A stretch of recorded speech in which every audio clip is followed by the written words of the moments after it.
Come on in the room. Whoa, come on in the room. That's all I can give y'all. Please forgive me, Star Fam. Arnold and I were supposed to do this yesterday, but I am getting over the flu. I've had this for like almost 2 weeks now, and I was coughing up a storm yesterday, so I could not do this yesterday. But today I'm feeling a bit better, so we're doing it now because the Star family is not letting this up. Y'all were like, "Where are you in Arnold?" So we're here, and we are going to give you the best of the best of the best Met Gala review. Thank you all so much for hitting me up and letting me know how you really want us to do this. It feels nice to be wanted and feel important out there, in the world. So thank you all so much for requesting this. We are here and we are ready to review this for you. Just so you know, I am going to be doing more reviews this week, probably until I'm feeling a bit better. Just one live a day. When I do feel a bit more better, we'll be back to our 2 lives a day like we used to do. But right now, we're easing it in. We're taking it slow. But thank you all so much for your patience. So without further ado, let's bring up the great Arnold. Hey! Star family, what's going on? How are you doing? So Star family, Arnold likes natural light. Who doesn't? So we are going to go through this. Now, I won't say we're going to rush it, but I am going to say hi to just a few people because we don't want Arnold to lose his natural Philadelphia. Well, I'm going to lose it. We on East Coast time. I'm going to lose it. As you see, I have like a little bit. I'm trying to even it out. Your light is going to last. Thank you for being here, Arnold. Hey, Just Jonda, thank you so much for being here. Hey, Waiting Room, thank you so much for being here. Waiting Room says, I have been watching reruns of Say Yes to the Dress, and I happened across the episode where Ashley Darby was on. Oh, you were in the crates. Hey, Shed Pearl. Hey, CM. Hey, India. Yes, don't forget to hit that like button. Hey, Miss Afro Majestic. Hey, Denard. Thank you so much for being here. We have Miss Juice as well. Hey, Miss Yinka. Miss Yinka says, hey, Nikki, I knew you weren't going to leave us hanging for the Met Gala, LOL. So happy to see your beautiful face. Thank you so much. Hey, Monique. Looking forward to this review. Victoria, can't wait to hear your thoughts. Thank you so much for being here. Hey, Eva. Eva said, hey, Nikki. Hey, Arnold. Happy Wednesday. Happy Wednesday indeed. Hey, sup, people. Toy Star is here. She said, this is going to be a good one. It sure is. Hey, MB. Thank you for being here. Priscilla said, yay, my prayers have been answered and my pizza just arrived. I'm ready. I know that's right. Hey, Adriana. Thank you for being here. Hey, Busola. Thank you for being here. Caroline said, hey, girl, hey. I've been waiting for your review on the Met. I'm so glad YouTube actually notified me. Oh, for once, they're working. Thank you for being here. Hey, Just G. Thank you for being here. Hey, E for Empathy said, hi, Nikki and fam. I was hoping for this. Janelle Monae took this hands down for me. She never disappoints. I will say that. Janelle never disappoints. Hey, Amelia, how are you? Thank you. Thank you so much. Hey, Tiffany. Just G said, Arnold. Thank you all so much for being here. Guys, please do not forget to hit that like button. Also, I made one. Arnold has his own banner. There it is. Also, please make sure we support our boy. He just gives so much of his expertise to us, and we just want to support him as best as we can. All right, without further ado, let's get into the Met. So, guys, we had to cut this list down. We had so many looks. We had to cut it. They were like, we would have been here until midnight with all the looks that we had. So we had to cut it down. We cut it down to 34 looks. But you know what? That's a testament to this event this year. I thought it was a really strong Met Gala. Yeah. So before we get into it, let's have that quick discussion. Arnold, what was the theme of the Met Gala this year? Okay, so as we know, the Met Gala is a fundraiser event for the Costume Institute at the Metropolitan Museum of Art. Some people didn't know, but it actually is a charity fundraiser for this museum. I will say this year it brought in more money than it ever has in the history of this event. Oh, really? Amazing. I think it's especially amazing at this very tumultuous time in this country concerning the arts, concerning the museums and stuff like that. So I think that's like, I could not be more happy about that. So this year's theme was super fine, tailoring Black style. And they really did a tribute to dandyism. If people don't know what dandyism is, I'm going to read like an official definition because I explain it. Dandyism is the style or way of acting marked by excessive attention to personal appearance, refinement, and sometimes a conscious rejection of mainstream norms. So it really is, if you think of the phrase peacocking, like if that, like when men are peacocking, that's dandyism, like dressing loud, dressing boldly. It's an expression that came from like 19th century, 18th century in Europe. It was just some men who dressed up. I won't even say they were effeminate, but they put very, very much emphasis on their style, on their looks, and, how they carried themselves. And that trickled down. And of course, in America, Black people had been wearing tailored suits and, just dressing up and dressing extravagantly. And this was a tribute to that in fashion. Amen. Thank you, Arnold.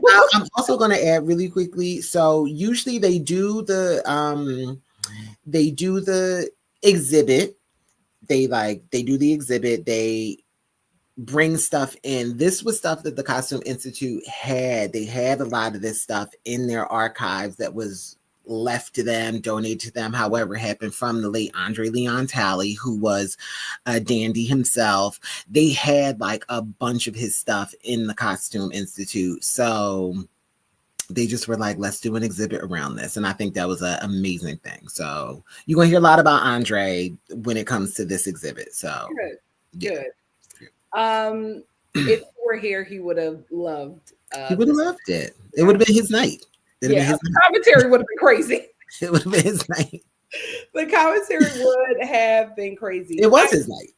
It was his night. It was Andre's night. Yeah. I will say, I thought that people were going to go out a bit more, just because, like, to me, Black dandyism is just so extravagant and bright and just royal, and I just kept on seeing a lot of black and white, and which I hated. Yeah, I thought that there was going to be so much color. This was about color. You cannot you cannot do anything concerning Black fashion and not have color. Like, that's what we do. Like, color is our thing, and I just saw so much black and white, and I'm like, I don't know. I felt like because of the theme, I think a lot of non-Black people were just, very cautious of not being culturally inappropriate. They were. Yes. So I felt a lot of people were scared. So they just went safe. And I was like, this was not the time to. They were. Yeah. I actually was listening to a discussion about that. And it was like a lot of white people were like, yeah, we won't go. But I'm gonna just dress nice, and it's not my night. Which thinking culturally, being like respectful, it's like, oh, okay, like I get it. But if you was gonna do it, this the night to do it. However, I will say, and I told you this, I told Nikki this before. I said, I'm not looking forward to this one. I said, I know somebody's gonna piss me off. Yeah. I said, I know somebody's going to piss me off. I know someone is going to do something wildly offensive and piss me off. And one person did, but it wasn't a whole bunch of people who did. Yes. I felt like I was like, oh, a lot of them are unfair. Like Billie Eilish, I knew she was going to wear like a Dick Tracy zoot suit. And she wore a dress, and I was like, "Oh, this is your time to shine." That's like I wouldn't even felt like she was putting on for the theme. It's like that's just her.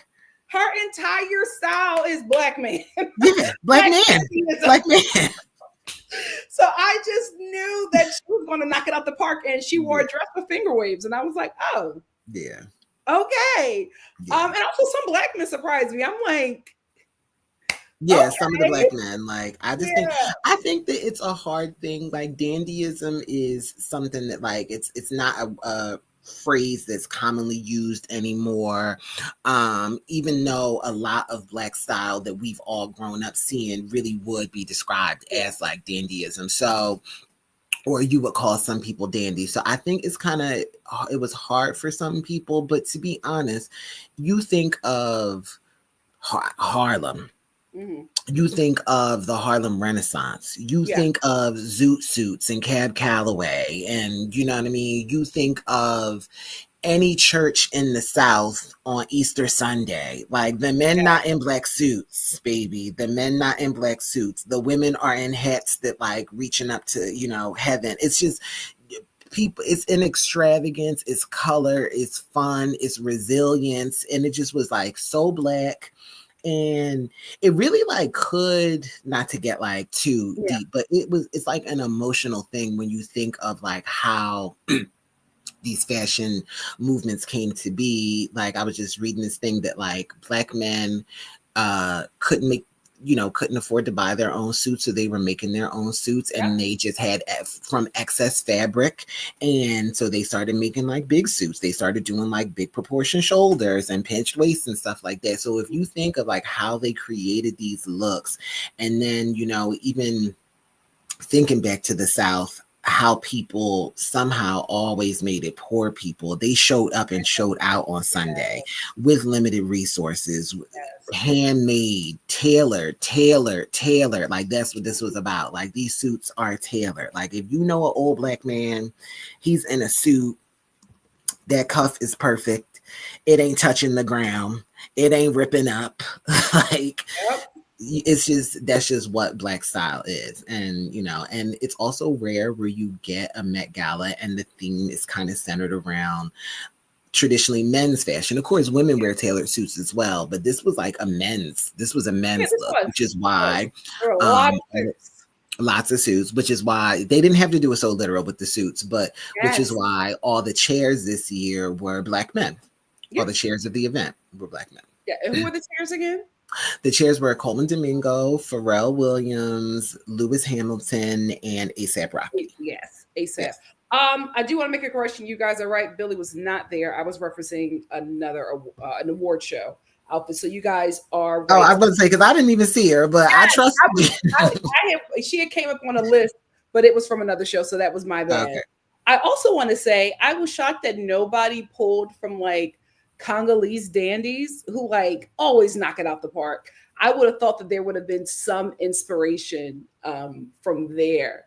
But there was just like nothing. No, like I do think that there were some really, really nice looks. Some of my favorite designers, I think, really knocked it out the park. I just wanted more color.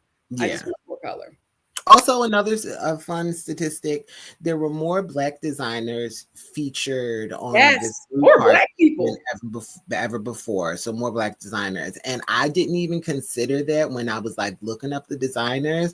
Mm-hmm. A lot of these designers are fashion houses that actually have a black head of design now, which is like an amazing thing. So I was just like, that ain't a black designer. And I'm like, you know what? It is a black designer. So like Balmain, Ferragamo, of course, like the black owned houses like Wills Bonner and Harbison Studio and Laquan Smith. And like, it's like, it was just a lot of black designers. And we love that.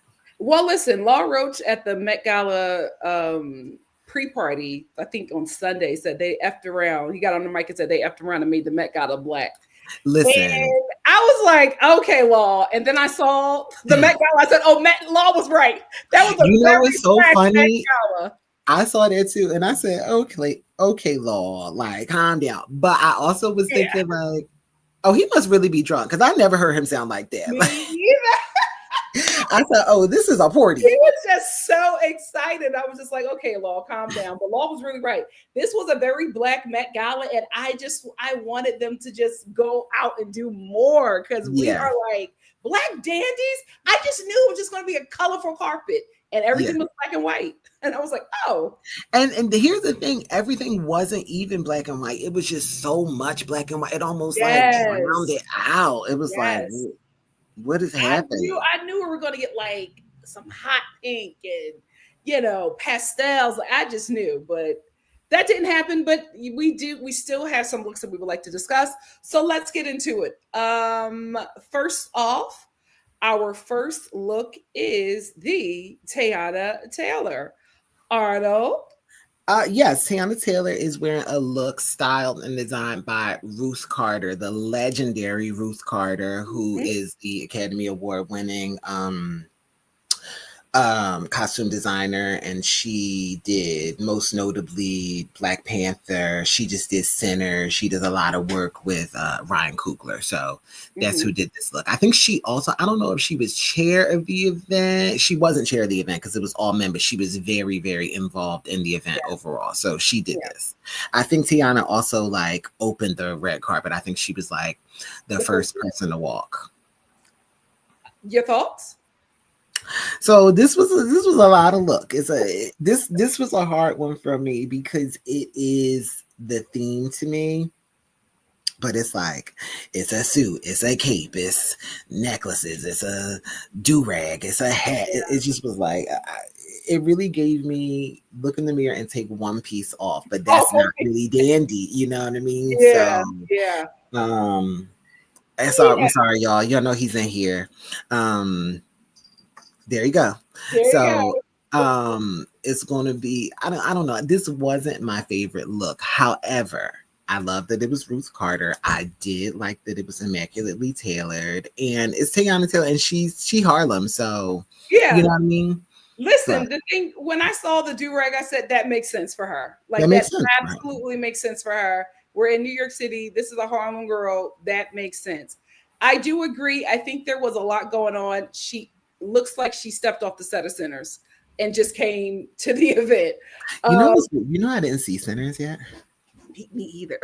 Oh, okay. I'm trying not to spoil it, but I'm watching people's videos all the way up until.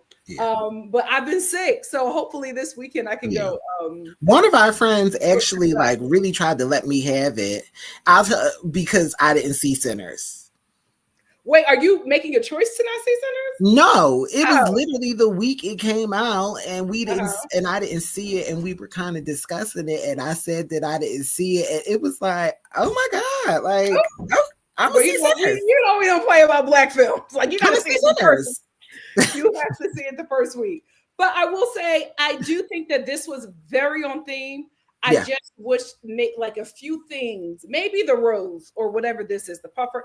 I don't know, but it was just like, oh, that's the thing. Like it's so much. Like, but what it's is on theme. It's on theme. It's on theme. Bless her heart.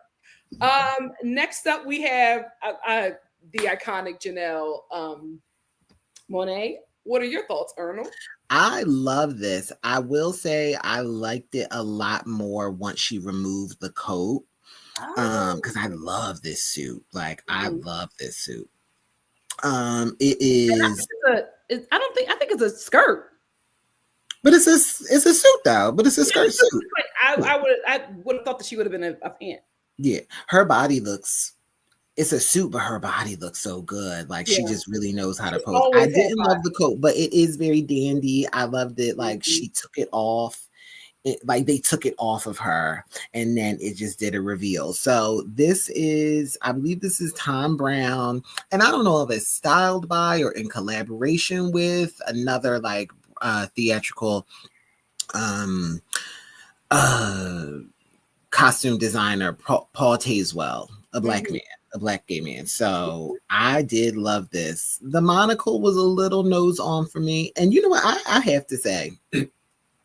She is a dandy. Like I would say that she. That's what I was going to say. I knew she was going to knock it out the park because she's a dandy. Because she's a dandy. Like her style is like feminine, but like still kind of androgynous, and it is like dandy to me. She does a lot of like her poses on the red carpet are always. It's like all right, just like do you ever do natural? You know what I mean? Yeah. But But no, I love this. I thought this was, and it's black and white with some red, and I liked it. It blended menswear and women's wear. I like this. I was feeling this. Well, for me, I absolutely loved it. Yeah. I said I knew the dandy herself would knock it out the park. I thought this was amazing. I love the reveal. Everything about this, she A+ for me. I feel like she ate it up. Even the monocle, I love it all. Yeah. I was just like, if anybody was going to body this, it had to be her. It had to be her. Who she is. I also feel like she is like on a roll with her Met Gala looks. Yes. You know what I mean? So I feel like she had to, just on the strength of that, like no matter what the theme was, like I feel like she was gonna come. Yeah. Body tea. A shock that she wore a skirt though. Body tea. I thought she was going to do a pant, but I loved it. She did a good job for me. Next up we have the Tracee Ellis Ross. Arnold. Oh my God. So here's the thing. I love this, but it was still something weird about it. It just was so on the nose, on theme for me. I was just like, this is like a woman's suit, but this is kind of menswear tailoring, but with a bow and with like really feminine color. Like I really liked this. It wasn't my favorite look that she's ever worn. I wasn't expecting this from her. I really was expecting like some kind of dress or gown or something.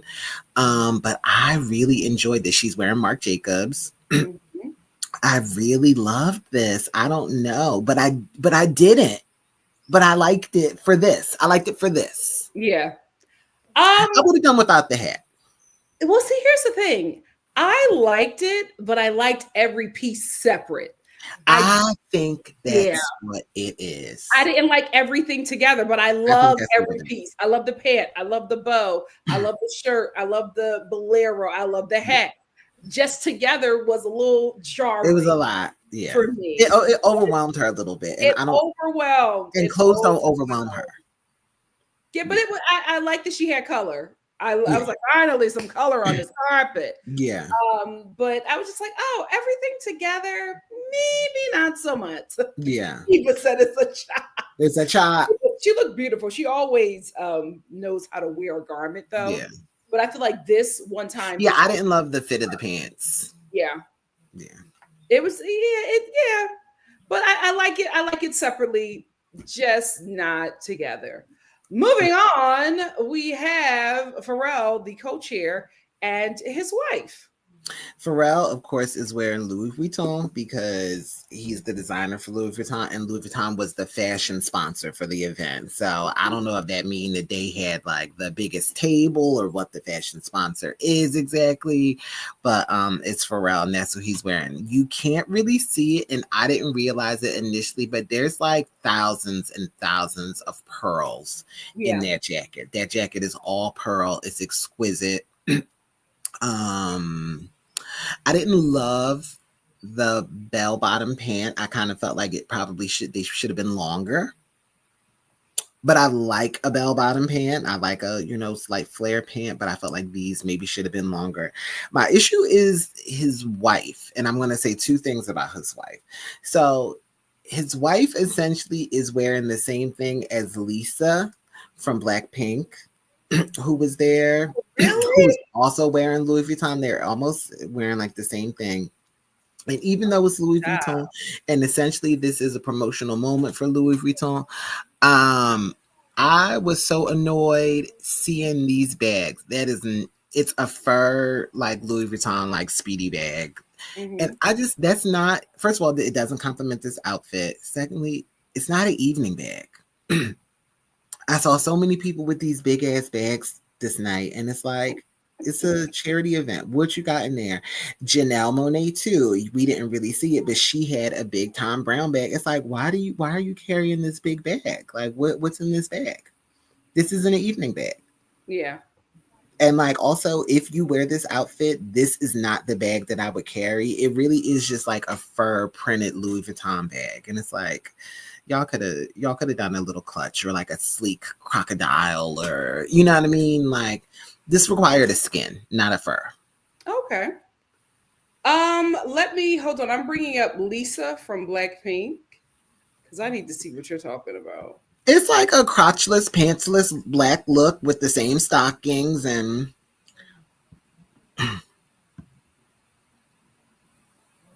Also, is Blackpink still a thing? I feel like the girl said it was fun. Yeah. Oh my God, it is. No, this is so weird. How do you wear the same? Why would Louis send it to her? And that's crazy. I will say this. I always expect the co-chairs to go above and beyond. Unless it's Rihanna, they never do it. Rihanna is the only one I know who is just like, her look, you gasp when she's the co-chair. Yeah. Because she just knocks it out the park. I don't know. I always feel like men just never have fun, especially the straight ones. They never have fun at any kind of fashion event. You always got to leave it up to the gay guys to just really have a good time with the fashion. And I expected more from him. And I am just very disappointed that he styled his wife this way or allowed her to be styled this way for the Met Gala. Yeah. I just was like, this is ridiculous. This is not it. This is an award show like outfit. This is not the Met. This is a costume. Right. This is where you should be a little costumey. And this is the fashion event. Right. And he just didn't knock it out the park. I just felt like he allowed his wife to look foolish on the carpet. And I also feel like I've seen the both of them in this before. I felt the same way. I was just like, what year is this? I felt like I've seen them in this before. I will say, I know you hated the bag. It was the best part for me. No. I like the bag. I just didn't like the bag for this event and with that outfit. But I like the bag. Yeah, this was a no for me. This was a chop. This was a chop. I agree because I'm like, this is your wife. Why is she looking like this at the Met? Yeah, this is not doing it. Louis hasn't been doing it for me for a while. They're starting to give Chanel. Oh, because I'm like, why are you putting this on your clients? I don't know what the choices that are being made. Yeah, it looks clubbish. It does not look. Yeah, she looked like she going to the club. I just couldn't believe it. I was like, "Oh, you're the cheer, and this is what." And the blazer, it's like just a blazer over that. Like, it should have been a cape or something. Something. Like, don't get me wrong. I don't think this is a bad look. I just don't think it's a look for the Met. No, at all. Especially when you're the coach, I expect more. But the men, they don't have fun.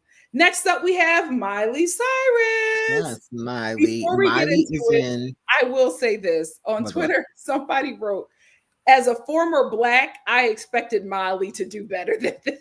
You know what? I saw that and I fell out because it's like Miley did do like Black style for she had a season. She know how to do it. It's like call that old stylist up. Call that old stylist up. I will say she's wearing Alaya. I love Alaya. This is like a crocodile top piece. I usually love a long ball skirt with a top, especially when it has. I love this look. Was it my favorite look of the night for the Met? No, but I do love this. I love this.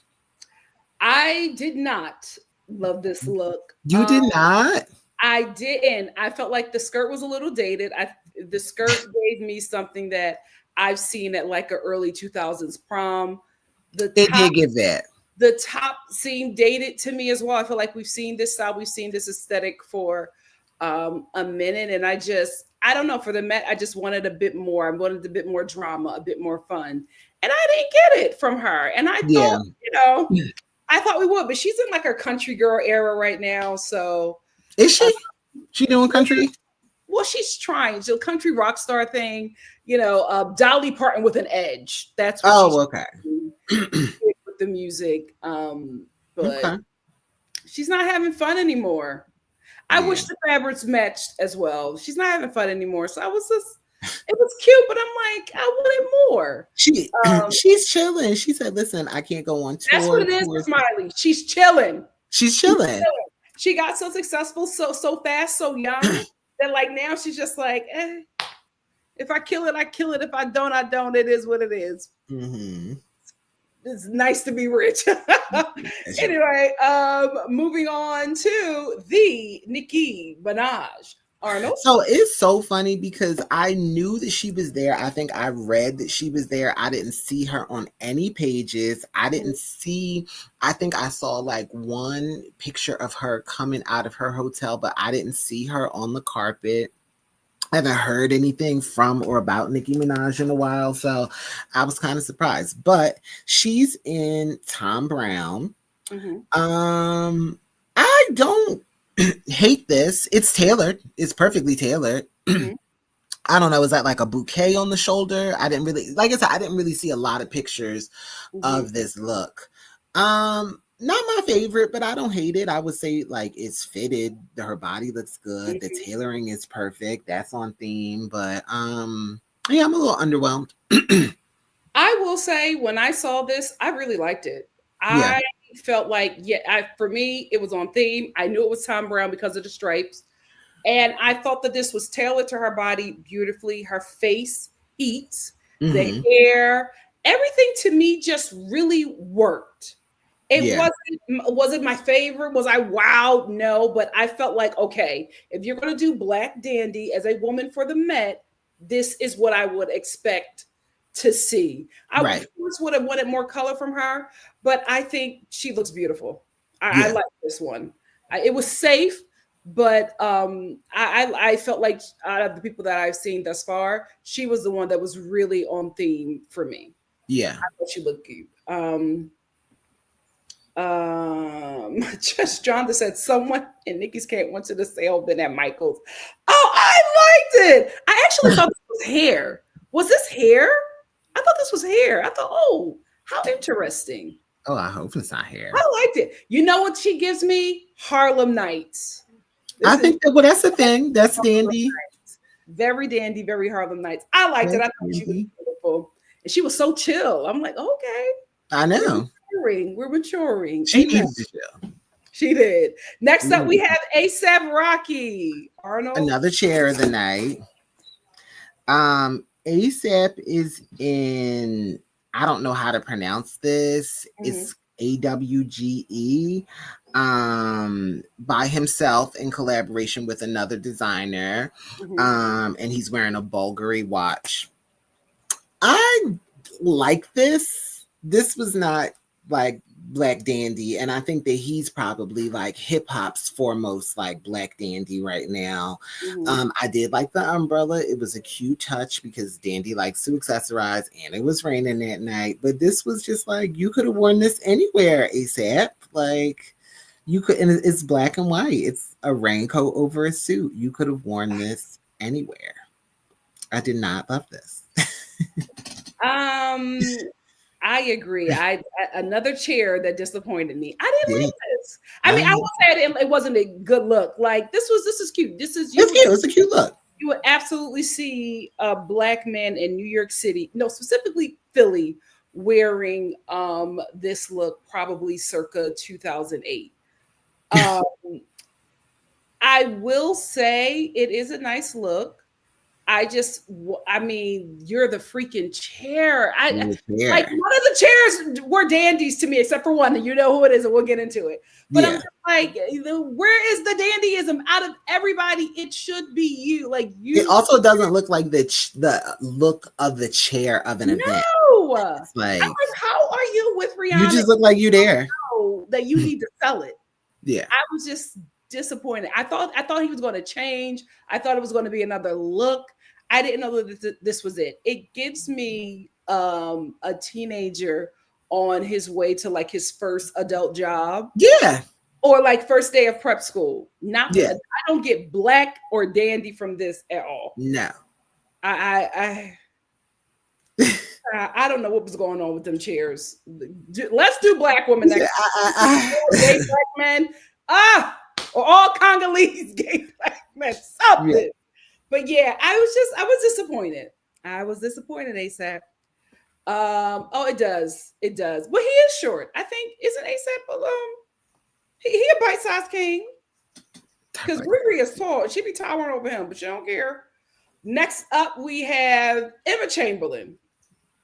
I don't know who this is. Is she? I feel like I see her in stuff, or she gets invited to stuff. She's like a social media girl. Like, I honestly don't know how she became famous or what she does. I really wasn't familiar with her until a few years ago, where she like was hosting the red carpet for Vogue. She was hosting. Now she got invited. Who is she? Yeah, like she's worked the event, but everyone knew her, and she's like just a fashion girly. She has a ton of followers on Instagram. I'm sure she has a bunch on TikTok. Girly. Yeah, I don't really know what her claim to fame is exactly, because I'm not a Gen Z white girl, but she got an audience. But she's a YouTuber. Okay. She's in Courage. And to be honest, I actually did like this. I did like this. I felt like it was, You're shocked? Yeah. I felt like it was, it looks a little like gothy to me, which I didn't love, but I feel like it's a really good interpretation of like tailoring, and it was a really good interpretation of like a suit kind of deconstructed and made feminine.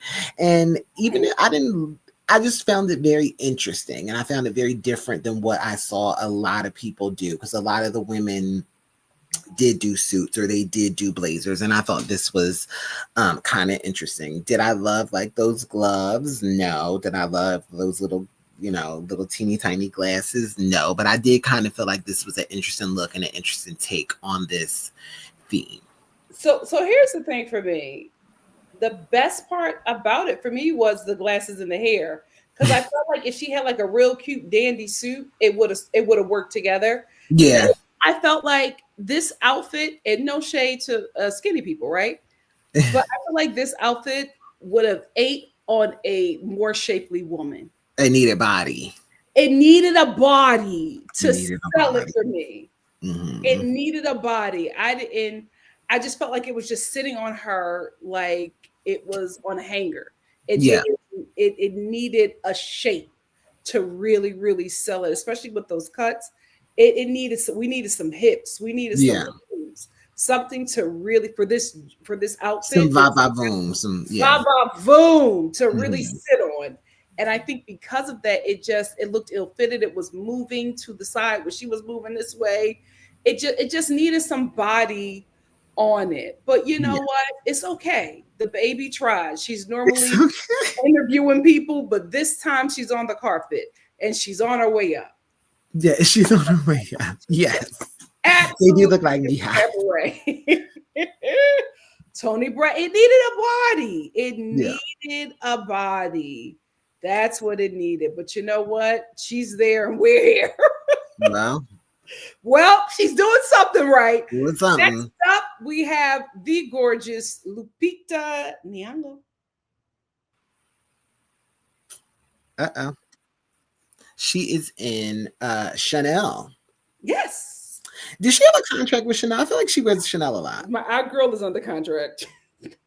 Oh, it's a sentence. It's a sentence. A Chanel contract is a sentence. Yes, it is. Okay. A Chanel contract is a sentence. So Ironclad. So let me say, it was a suit. Chanel actually does really good tailoring. Mm-hmm. Jenny, also of Blackpink, was in a lovely Chanel suit too. Mm-hmm.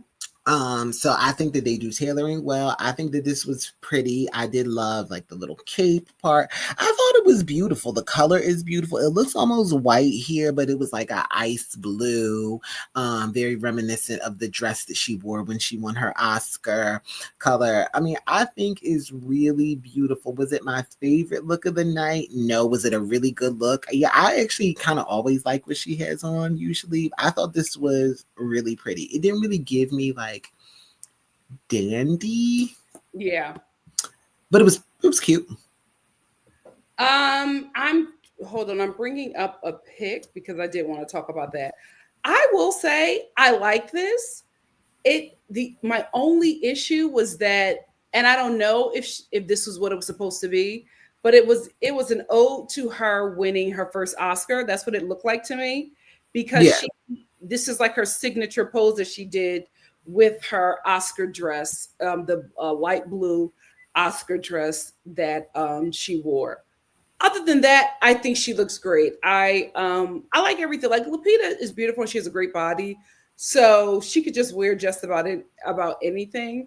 I would have probably liked her more in Emma Chamberlain's outfit because she got a body, so she could she's that she got a little cape, so it could sit on that. But you know what? She's gonna wear color because her skin looks good in color. I wouldn't have wanted her in Emma's, and not in that color at least. Yeah. But I liked it, but I was just like, I didn't want it to be referenced to anything else. I just wanted it to be about this night. But it wasn't bad. Like no, it wasn't bad. I love the color. I love the way it flowed. It fit her beautifully. And some did not like the gems on her eyebrows. Oh. I love the gems on her eyebrows. I didn't notice them, but I like them. I really, really, really did love it. I just think it just, it added to the costuminess of the night. Like I felt like her look was a good balance. Yeah. Good balance. I actually like this up close. I like seeing this whole thing up close. Yeah. I don't know why that woman don't model. She has it. Well, she does work for she's not acting, she's an actress, so she doesn't really take her and Zendaya. Her and Zendaya, they're like modeling is just something, no. But I'm like, I can take this seriously and really eat. But just stunning. Next up, our Afro-Mexican queen. Next up, we have the Halle Berry, and who was styled and designed by LaQuan Smith. Yes. On the carpet, we have Coochie. Arnold. You know what? I thought this was so. I love LaQuan Smith. I would kind of say that he's probably like a dandy. His style is like very like sexy, sophisticated. That's him there. So I loved seeing these big stars wearing these Black designers. He's a very popular designer. A lot of celebrities wear him, but I just thought this was like a big moment for him, having like a Black designer. I mean, having a Black actress wear this Black designer on this really, Black night. Yeah, and it's a look, and it is Coochie. I just I couldn't believe it. I was like, oh, Miss Barry. Yeah. So also Van Hunt was there, her man. Yes. He was there, and he was in a very like eccentric look too, which I'm assuming probably was designed by LaQuan Smith too. But I don't know. I just liked seeing her there. I don't know. Have we seen her at the Met Gala before?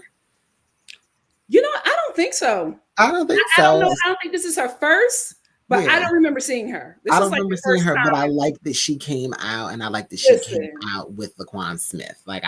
She came out with the Coochie out. You're not going to forget her from this one. Yeah. You're not. I was like, oh my God, how is this moving? Yeah, but I like it's a testament to LaQuan because there were no slip ups. No slip up. Beautifully tailored to her, and I was just like, oh, yeah, okay, girl, I know that's right. I know that's right. She said, I'm pushing 60, but you don't see it. Yeah. And you know what? This is like really what he's known for. He does like sexy. You wear LaQuan Smith when you going out at night and you trying to see somebody and somebody trying to see you. That's when you wear LaQuan. It's a freakum dress. It's a freakum.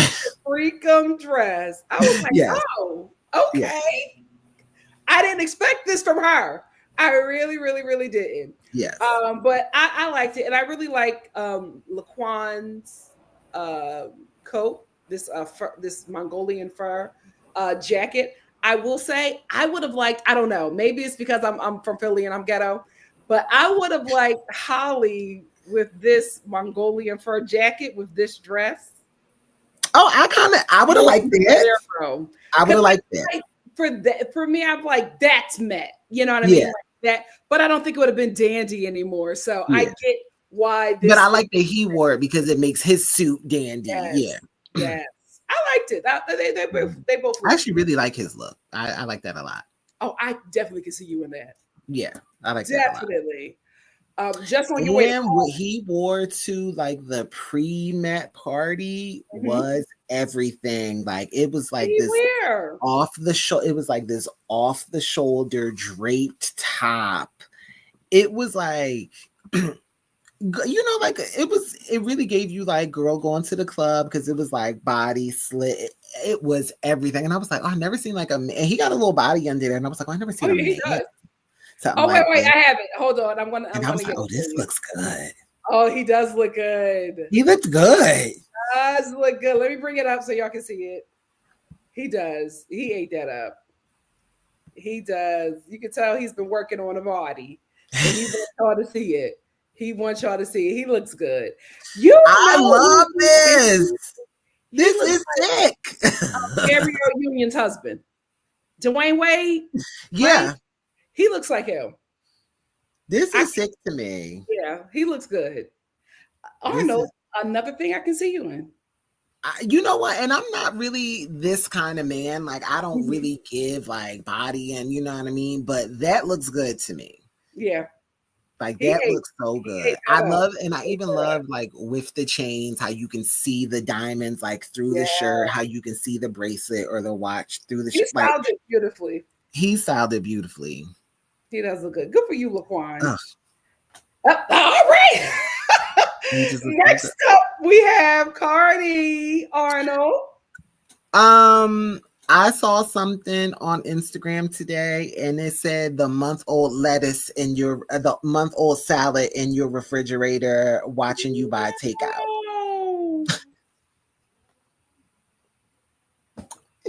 Did this not give you that little? He did. Laquan didn't. I like this look on her. I do like it. But when they said that, I'm like, oh, it does kind of look like wilted lettuce, like the color of it, and it looks like lettuce. I will say she was giving Cowardly Lion. Like that's what it was. Yeah. It was costuming, but this is the Met. I will say I liked her hair and makeup more. I did. Hair and makeup was giving climax. I got a meeting in the ladies' room. She was giving like 80s video vixen. It was the 80s video. Yeah, I liked it. Yeah. Oh, an accessory. Yeah. What's her accessory? A cane. She has a cane. Okay. If she had a hat, yeah, that would have really sold. She needed a hat. Yeah. She needed a hat. So but this was giving me 80s. It wasn't giving me. It's 80s. She's in Burberry. And Burberry was shocked that this is Burberry. I know. So Daniel Lee is the creative director of Burberry, but Law Roach design styled every Burberry look. So like Law Roach. So what the designers do is usually the designers, if it's a big house like a Louis Vuitton, a Christian Dior, or something like a Chanel, they buy a table. And then everybody at the table is their guest. Those tables are $350,000, I believe. So like, yeah, you get like Cardi B, you get this person, you dress them for the night. Like their stylist can style them in your Burberry or in your designs, or however it works. Like, so Burberry was partnering with Law Roach, so everybody who did Burberry did Law. So like there's a bunch of people you'll see, like all the people who were in Louis Vuitton were together, all the people who did Thom Browne, not all of them, because if you just went out and bought your own Thom Browne dress, you know what I mean? But if you were a part of their invited squad of people, that's kind of how this works. So she's in Burberry by Daniel Lee, styled by Law Roach. I believe I'm pretty sure she's styled by Law Roach because he did everybody. I didn't see them explicitly together, but like, yeah. A lot of people are saying they see Hocus Pocus, and I can see that. I can see that. Absolutely see Hocus Pocus. Yeah. Oh, I wish Cardi would get more into acting because she's funny, like naturally funny. But did she just have a baby? Yeah, but not recent. Okay. But the baby, I don't think the baby isn't even a year old, but she did have a baby. Okay. Next up, we have LaKeith Stanfield. LaKeith. You know what? Funny enough, I did not see this, many pictures of this on the blue carpet. I wasn't really looking for him, but it makes total sense that he was there because like this event kind of fits him, and I love this. So LaKeith is in Ferragamo. Ferragamo's head designer is a Black designer, Maximilian Davis, and I really love this. Like, even though it's black and white and we've been complaining about black and white, if you're going to do black and white, something has to stand out. Like, that coat is immaculate to me. I love the fit of the pants. It's very like, you know, dandy. I love the hat. I love the pop of red because I love black, white, and red. And I just love that it's just it's probably a pocket square, but from here it looks like a heart.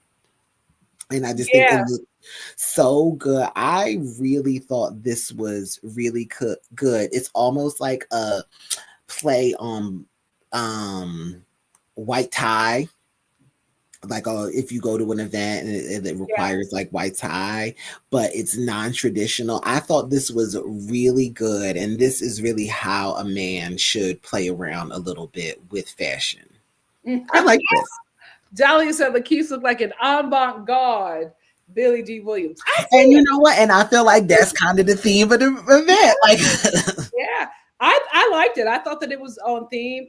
To be honest with you, I think this is one of his best looks. Yeah, it looked really just debonair and clean, and just I don't know. I was shocked that this was his look. He looked really nice. Yeah, he was on theme for me. Yeah. Next up, we have Sabrina Carpenter, little Polly Pocket, a Louis girl as well. Arnold. So Sabrina is in Louis Vuitton. Pharrell did her. Obviously, she's there with the whole Louis Vuitton squad. So I get the direction that this was going in because it's like play on a suit, I guess you could say, because it's tailored. Okay, tailored style. I just feel like I want to see something different from Sabrina Carpenter. I feel like I've seen this on Sabrina Carpenter. She said that when she agreed to wear Louis, Pharrell was like, well, you're really short, so no pants because you need something that like elongates your legs. And it is perfectly tailored, but it's just like, it's brown and I wish the hair was different. She looked cute, but I think Sabrina Carpenter is just cute. This wasn't like an earth-shattering look. It wasn't the best dress for me. It wasn't the worst dress for me considering but I was just like, okay. But I don't like the whole no pants thing at an event like this. Like, that's just not for this to me. Like, for Lisa to wear it and Pharrell's wife to wear it. Like, he just did not like the pants on women for some reason. He did not like the pants. And I feel like we're almost past that. Like, yeah, the no pants everywhere. It's like, okay, I'm kind of done with it. Same. I will say she's adorable. So she will look cute in just about anything. I like the color on her. I did want her to do something different than her signature hair. Yeah. I would just like, a different wig or something. Cause this was just like, okay, her hair is too long for the bangs. Like, it's too short here and too long. The proportion is weird. I wanted something. I would love to have seen her in like a slick back ponytail. I want to see her do like Veronica Lake, like waves kind of thing. Yes, that would have been like so cute. Also, even if this could have been a really fitted, tailored pencil skirt. And I would have liked this more. Even if it was, she would have looked cute in the tailored pant. I think she would have looked cute. And she's wearing platforms. She is very short, but if she wore like a long, like just below the knee length tailored skirt, that would have really like aided to me, and it would have still been sexy. Like, I don't know. And this looks like a stage outfit. It does. It's just like, It does.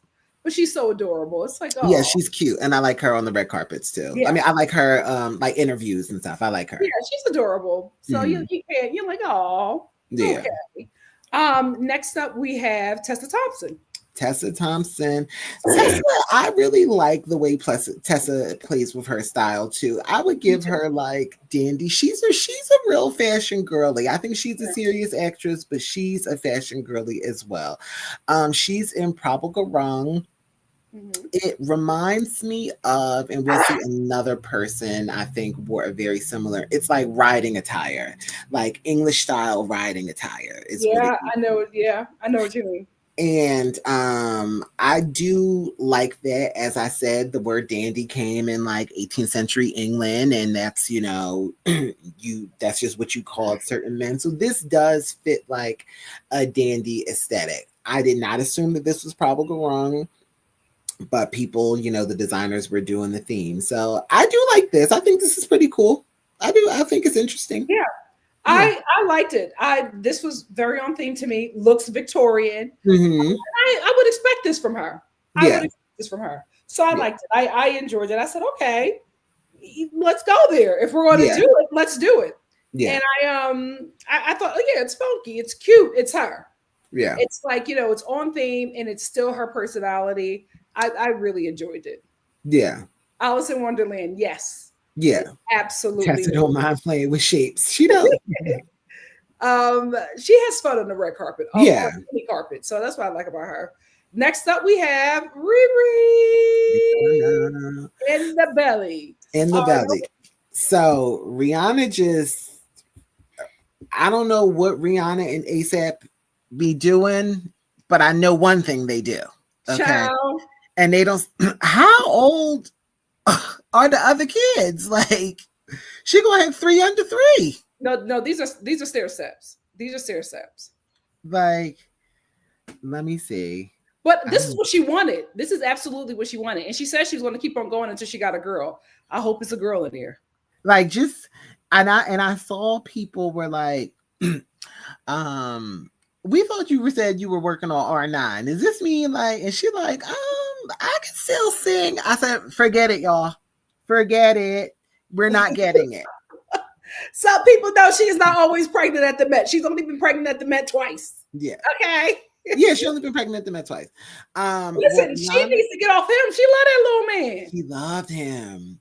So Rihanna is the reigning queen of the Met. She's wearing Marc Jacobs. Oh, okay. She's wearing Marc Jacobs. And you know what? I did kind of like this. Like, it, you know, it is tailored. I like how they worked with the proportions. I like that it's like a little cropped blazer. I even like the brooch. I love the tie. I love the like 1920s style hat. I like this look. Yeah. I kind of wish maybe it wasn't black and white and gray, but I do like it. And I do like these pops of colors that they added with the blue and with the burgundy. Yes. I like this as well. It wasn't my favorite from her, but you know, she's carrying and she probably didn't want to outshine ASAP. Right. Yeah, it was really ASAP's night. She just came to, because she's chaired the Met before and she's performed at the Met before. So and I think she absolutely got him that job because that's what Black women do. And I think she was just like, let me really do the Black men pull us up, but we pulled them up, child. Yeah. Let my man have his moment. Yes. She let him have his moment. But I wanted to go back to Coco Empress 9. Said it's giving first class passenger on the Titanic. Old money, loved it. Yeah. I got the same thing. When I saw this, I said the Titanic. Yeah. She looked like old, but like wealth. Even this picture, she looks like, it looks like a very old picture. Yes, I liked it. Yeah. It wasn't my favorite, but I liked it. I liked it. And first time I've seen a corset on a baby bump. Oh, I liked it. I liked it. How far along is she? To me. Did she say? Huh? Did she say how far along she is? No, she didn't. But I mean, she got it. Look how that stomach is sitting. She got it far. Or maybe there's 2 in there. Who knows? I think she'll probably. It's a fertile couple. It's given like August, September. Yeah, I can see that. Mm-hmm. I can see that. But she looks cute. Next up, Amelia Clark. Amelia Gray. This is Lisa Rinna's baby. It is. Amelia Gray. I'm sorry. Amelia Gray. She is a model. She is Lisa Rinna and Harry Hamlin's daughter. She is in Valentino. So I was shocked that this was Valentino. The funny thing is, I don't even want to hate on it because it looked like she was having so much fun. It really looked like she was having so much fun when she came out of her hotel. She was like posing, and people were like, "Who are you?" And she's like, "Valentino." Then she got on the carpet, and she just looked like she was having so much fun. She's a young model socialite, nepo baby, whatever you want to call her. So I don't know how to describe it. Like, what you see of her skin is not her skin, and it kept like. I don't know what it was. It was like bunchy. It wasn't tight. It was like, you know how you wear like stockings, especially like dance stockings that are meant to look like your skin on stage. I don't know if it was that and they were just too big, but it looked horrible. It looked like a saggy diaper. I do like the lace. I like the tailoring of the blazer. I even like the bow, but it's like a lace do-rag that like drags on the ground. This is something that kind of toed the line. This is what I did not want to see from white people at the Met. This is what I did not want to see. This is what I feared I would see. Mm-hmm. Like, we watched it and went, oh, somebody finally did it. Yes, somebody finally did it. It's like do-rags and even like the swag that she was like trying to give. It was like, oh, Amelia, like, don't Lisa Rinna. Lisa, get her. Lisa Rinna. Hated it. Hated it. It was ill-fitting. It was ill-fitting. Did not make a lick of sense. No. Teyana Taylor in a do-rag made sense. Her in a do-rag makes absolutely no sense. Yeah.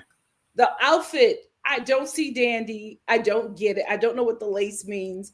I hated it. Hated it. I just was like, no. Yeah. No. Priscilla said this is I don't know. In my eyes. I mean, I don't even like, before I even get to the offense of the do-rag, I'm at the tight. Was there no fitting? I hated it. That's what I'm so confused by. When you saw it, it's like, oh, are those tights? Why are the tights not tight? It was very strange. I don't know. Maybe she got a last minute invite. I don't know what it was, but I was just very shocked. This was Valentino. I was shocked. When Nene went to Kenya's house and said, I was shocked. I was damn near in tears. A red do-rag, like I was shocked. I was shocked. I said, Valentino, what's going on? I was shocked. Like, y'all on drugs over there? What's happening? And for people who are shocked that Lisa Rinna's daughter is there, she's like a legitimate model. She is. Yeah, she like works. Yeah. I think she does more runway than print, but she works. No, I actually think like the opposite, maybe. Like, I feel like she does a lot of, yeah. I have not seen her in any in any print. What runways you see her on? I've seen her, like, she was killing, I won't say killing, but she was all over New York Fashion Week. Oh. Jesus, what? Yeah, I haven't seen her in any print, but you know. Okay. Next up we have Doechii, Miss Anxiety herself, Arnold. So Doechii is again a part of the Louis Vuitton collaborative. I have to say, I had huge expectations of Doechii. This is Doechii's year. This was Doechii's first Met Gala. I didn't love this. It's like a suit with like the classic damier print, and it's like, this is it. Like, this didn't do anything for me. It really didn't. And I saw like Doechii gives looks. You know what I mean? Doechii gave like a ode to Andre Leon Talley. when he was like coming out of a hotel with all his Louis Vuitton luggage. She recreated that moment. I'm like, oh, she about to kill it. I don't know if you saw, but it was like a big like a blunder. They like saw her coming out of her hotel and the pops got like pictures of her. She actually got accused of like mistreating her assistants and stuff because she was like, give me a fucking umbrella, another fucking umbrella. Like she was going off on them because she really didn't want people to see her. Oh, can I curse? You've been cursing, Arnold. What's done is done. But yeah, and I was just like, this wasn't like the Met Gala look I thought it was going to be. So a lot of people talked about the accessories we saw throughout the night, her cigar, Janelle Monae's monocle, A$AP Rocky's umbrella, but I was like, it's a cigar. This just wasn't a standout look to me. I really wanted Louis to like kill it for this event, and they just didn't. I didn't love. There was one Louis at the Met. Yeah, there was one Louis look that I loved, but this was one look. No, not one. Here's the thing. Coming off of Fashion Week, she did New York Fashion Week and she also did Paris Fashion Week, right? I think she did. She killed. Yeah, she did Paris Fashion Week. I remember those looks. She killed. So she did the D Squared show. Yes. Yeah. So I just knew that she was going to eat this up. Yeah, Monique, when you're right, you're right. You're right. For me, I just knew that she was going to eat. I'm telling you the truth. Out of everybody that came to the Met Gala, she was the only one I was looking for. Yeah. I knew Rihanna was pregnant, so I was just like, oh, she's going to give us what she can give us. But I was just like, I'm ready for Doechii. I'm ready for Doechii. And when that whole thing happened with the curtain or whatever, I was like, for me, I thought it was a stunt. And I thought that, when we saw the look, it was going to be wow. And I was like, oh my God, this is it? Yeah. It's giving rich Black British kid on their way to Easter Sunday service. Yeah.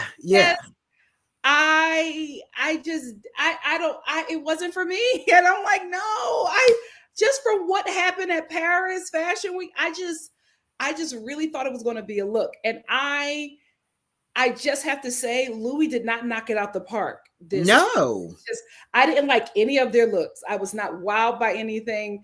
I did not feel like this was on theme. I don't get Black Dandy. Yeah. I do not get Black Dandy from this. And there were a lot of people who, listen, I am hella woke. I felt like some people were a little too woke with this. That's why I put the picture up of the LV branding. They were just like, they branded her like they did our ancestors. And I'm like, I didn't get slavery from this.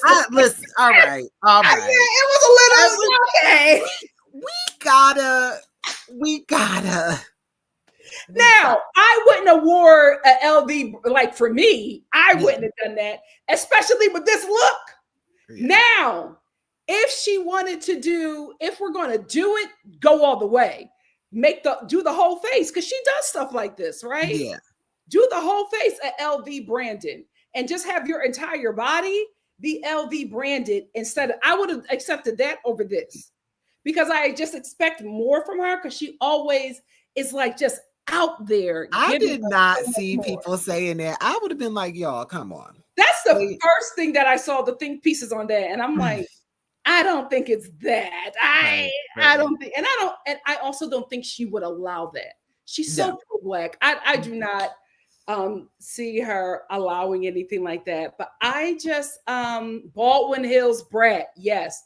I was expecting more. The big shoes, the big clunky church shoes. We got it. Brown. It just looked like I felt like it was a child's outfit. And I'm just like, all the other women don't have on pants. But we're gonna put Doechii in these Stacey Adams shorts. I don't know. It didn't do it. It didn't. It didn't. And I was just like, I was ready for this look, and it just didn't deliver. But lucky for her, she's gorgeous. That face eats. The makeup, eyelashes. It's a beauty look. It's a beauty look for sure. She's gorgeous. So good for her. But LV they didn't do it. They didn't nail it. I don't know what was going on there. LV just yikes. But she's stunning. Good for her. Yikes. Next up we have Bad Bunny. Bad Bunny. Puerto Rico himself. He Arnold.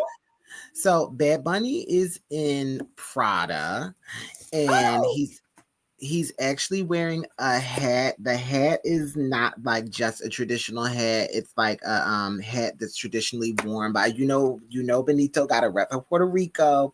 Yeah. So he's wearing a hat that is like traditionally worn by like farmers and day laborers in Puerto Rico. Like you've seen these hats made of like straw. But the hat actually I just found out is not Prada. It is called a Pava, and it's by DeLeon like headwear. So it's a Puerto Rican designer who made this like fashion hat for him. The bag is Prada, the suit is Prada. The bag, and remember I was just complaining about people carrying these big bags. The bag is actually a tribute to Puerto Rican, like a legendary Puerto Rican comedian who used to perform, and he used to wear a hat like that and a suit very similar to that, and he used to always have a bag, and like he was a singer and just like an entertainer in Puerto Rico. So I actually really liked it. It kind of gave me like Zoot Suit a little bit. Like the proportions of it did give Dandy. I like that it's brown. I love yellow. Like yellow's like a big color this season. And he just looked confident. And I really, really, really liked this look. It also, the Met Gala was the day he announced his tour. And he said, guess what? Everybody's getting it, but the mainland United States. He said Puerto Rico's getting our own show. He said the Puerto Rican shows are going to be completely different than any of the other shows. Like my Puerto Rican show is my Puerto Rican show. So he's doing his Puerto Rican shows. Then he's going to Mexico. He's going to all of Latin America and Europe. He said there will be no tours in these United States. And I said, you know what? A king.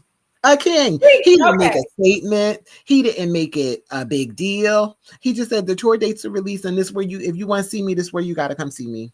Arnold. What? I'm sorry. You didn't like it? I think you just like Bad Bunny. I do. You do. I feel like you're putting 20 on 10. And this is cute, but you're doing too much. But honestly, I do like the suit. I'm a Prada guy anyway. Yeah. So like I kind of really love Prada. I don't actually like this bag. I said that. I said I don't like the bag. I want to leave this comment for some people right here because I'm gonna get to that. What I will say about Bad Bunny's outfit, let's just get into it. I liked the accessories. I did not like the suit. I felt like the suit was ill-fitted. I would have wanted it to be a bit more tailored, but I feel like whenever there's a man of color, a black or black man or a man of color, they don't know how to fit their bodies. It's always so hard for them to tailor because men of color are not straight. You know what I mean? Like not straight up and down. These men have curves as well. So I don't feel like I don't think he's ever been properly tailored. So I just didn't think the tailoring of this was great. But I love the hat. I knew exactly. I knew it was from his people. I knew. Yeah. I love the bag. I know you don't like the big bags, but I love the bag. I love the gloves, and I loved his boots. What I will say about this artist is, although I don't know half, I'm lying. I don't know none of the songs, what they're saying, but I know the songs. I don't understand the songs. I don't know what's being said, but that's okay. I lived in New York for some time, so this is I get it. Yeah. But I will say I love how he loves his people and reps his culture. He does not play. He was on that carpet speaking in Spanish. He did not care. He did not care. He speaks English very well, but I just love it. I love somebody who is just like, I am not going to conform. Yeah. This is me. This is my identity. And he reps his people so beautifully. He was talking to Lala Anthony, and she said that she was like, "Oh, we broke the internet last year because she was speaking Spanish." And I think they only broke the internet because people didn't realize, and I don't know why people don't realize that Lala is Puerto Rican. They never acknowledge that Black people can also be Spanish. And if you go to any of these Spanish countries, The majority of the people are Black because slavery started there. Like, we so she was like, we broke the but everybody acts like, oh my God, you're Black and speak Spanish. It's like, yes. Everybody acts like these countries does not have Black people. Like, it's like everyone has it because every country was touched. Except for what, Ethiopia, every country was touched with the transatlantic slave trade. But I love him. I just love but I will say, I'm glad you brought up a very good point about like the tailoring, because tailoring is what this event was about. I kind of feel like this tailoring is intentional, but you made a very good point about like the Black men and tailoring have such a strong relationship because at a point in time, we really had to tailor our suits. Even if you're a man and you go out and buy a suit, you should get your suit tailored in some way. But yes, suit, like a traditional suit cut, is not cut with Black men in mind. Yeah. It's really not, unless it's a tailor to you suit. If you buy a suit, it is not cut for like the average Black man. It's cut for like the average 6 foot tall Caucasian man and his build. You know what I mean? So he may not have the same thighs we do, the same butt we do, like a little shape. So it's straight, you know what I mean? And that's not to say that white men cannot or other men do, but like if you do a base model suit that's not a tailored suit, it is like the model is like a slender white man. Yep. And so that's why I feel like a lot of this. So that's kind of integral to the whole theme of this event, tailoring. But I think he looks good. Yeah. I will say this. That's like what the event is about. Like, because Black men were getting their suits tailored. Exactly. So. And listen, Bad Bunny, he can't do no wrong, especially in Arnold's eyes. I mean, go see him. Go to Puerto Rico or go to Mexico or go to Dominican Republic or whatever. But you're not going to go to LA. You're not going to go to. You're not even going to Nueva York. And that leads me to some people's comment that said ICE would have been parked outside of his concert, and I absolutely agree. And I absolutely agree, and I think that is like kind of one of the reasons too. He was just like, "No, I'm keeping my people safe because y'all playing." That's why he made the decision to not have any concerts in America because it is not safe for his people, and I love that. I love that about him. He can't. Yeah, we love Bad Bunny over here. He can't do no wrong with me, even though the suit ain't tailored. I still love him. I love him. I love him. Moving forward, we have Andre 3000. So Andre 3000, I think earlier I said that like ASAP Rocky might be like hip hop's foremost like dandy right now. I think hip hop is really dandy. Like you gotta be flashy, you gotta be brash. But there's a certain styling, and when you think of it, I'm surprised Andre wasn't a chair because like the suits, like Andre is like the black dandy. Like he really, really is. Who the fuck thinks to come out in a beret and a piano strapped to your back? Like this is just crazy to me. This actually would have fit perfectly well with camp when they did the camp theme. Oh yeah, a couple of years ago. So Andre is wearing Burberry. Oh, really? Burberry, yeah. And it's just like, it's Andre 3000. Like, nobody is doing it like Andre 3000. Like, I really think he should have been a chair. I don't really know what he's doing now. Ain't he playing the flute or something? But like, he really is in his nomad era. But like, I think that he should have been one of the chairs because he is like one of the foremost black dandies. And even when I was like watching, like, you know, pieces explaining the theme of this, and they were showing like montage of photographs of people that was like, you know, men like Prince and Miles Davis and Cab Calloway and stuff like that, and it was definitely Andre 3000 was in a bunch of those pictures. So it is his thing.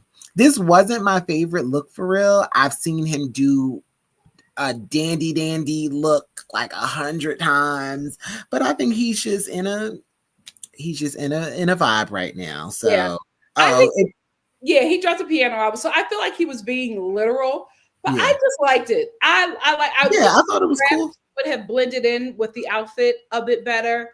And the bag, you know, the bag was giving homeless, but I don't really. It looks like the bodega bag.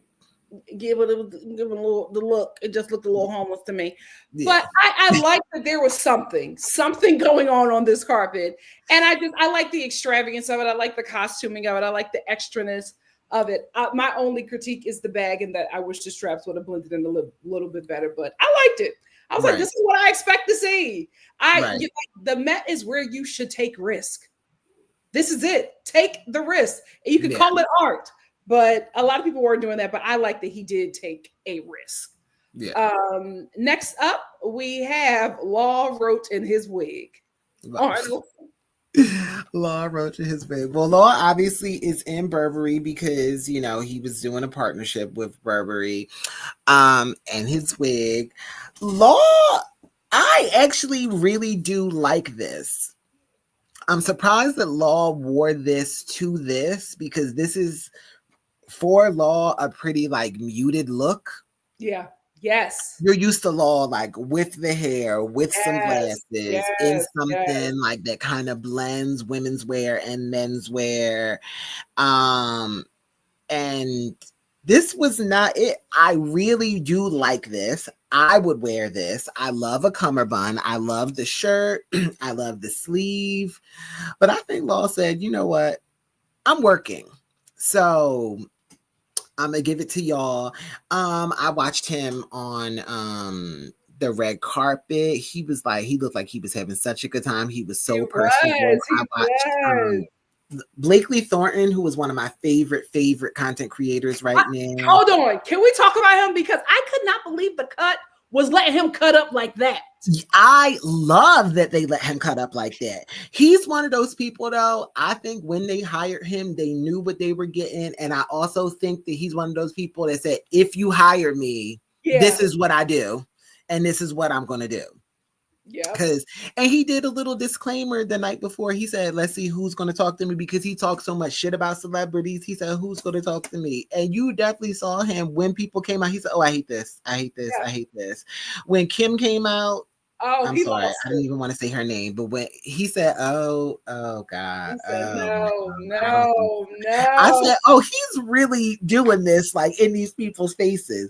He does not play. I love him. I love him, but I really loved his interaction. I loved all of his interviews, but I loved his interaction with Law. He asked Law what makes him feel confident. And I just thought that it was great. So Law seemed like he was having so much fun. He was smiling. I don't be seeing Law smiling a lot.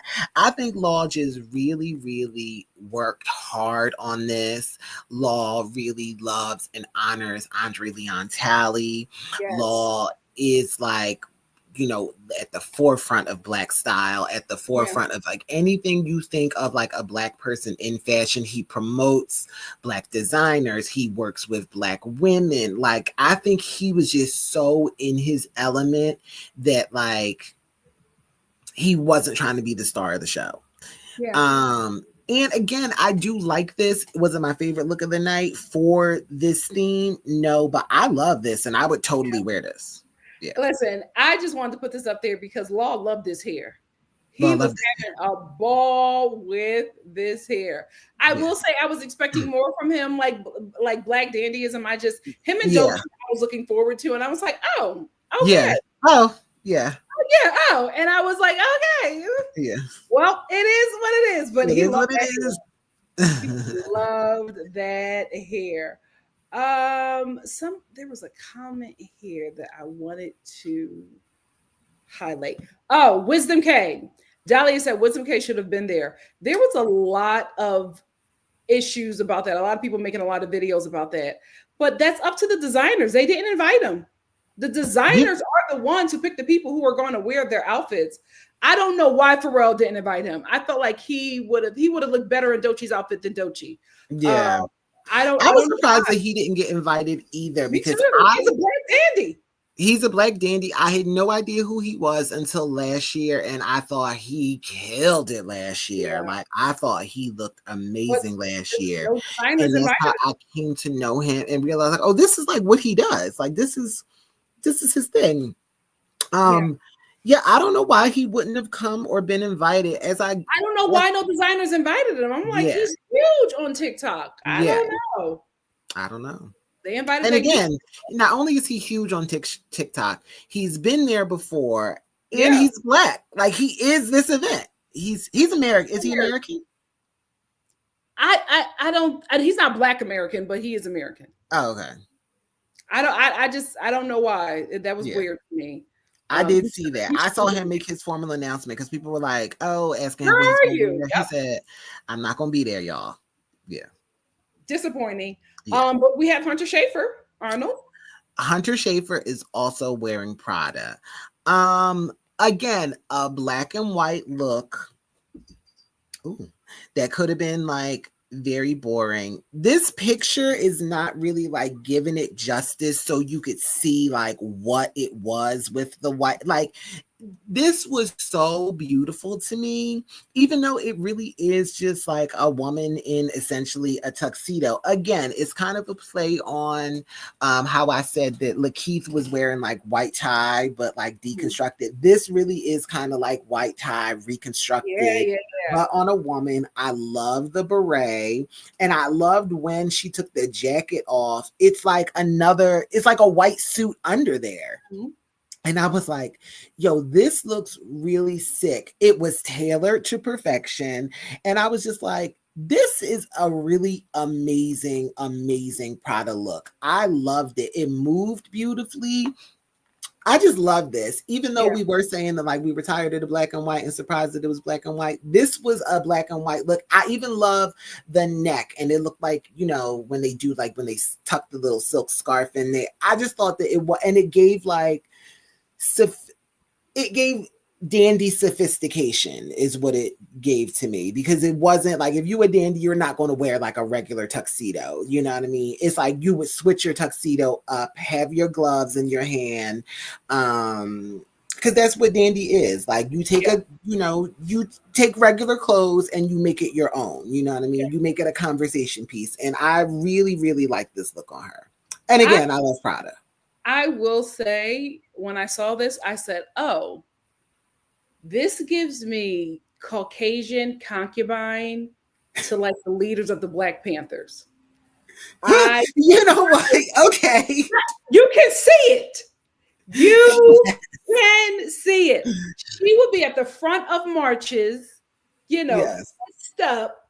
I was just like, I can see you being a side piece to a dandy. Yeah. A political dandy. I see the vision, Hunter. Yeah. I see the vision. Fight the power. I do want to talk about this. Where is it? I didn't. Greta was like, I really would have loved for Meg Thee Stallion to have rocked a stud dandy look. Me too. That's why we're not going to see Meg on this. Meg just wore a really sparkly, pretty dress. It didn't give dandy to me, so I didn't think that it was something that should have been discussed. It wasn't a memorable look. Like, if anybody was going to kill the stud dandy look, it would have been Megan Thee Stallion. Yeah. And like, nobody did that. Nobody did that. And I was just like, you know who I would have loved to see there and do that? Queen Latifah, even. I want to say it because, you know, she still be playing. But so here's the thing. I will also add, this was a very queer heavy, queer influenced event. Mm-hmm. A lot of, you know, Black gay men really like are the dandies of today. Yeah.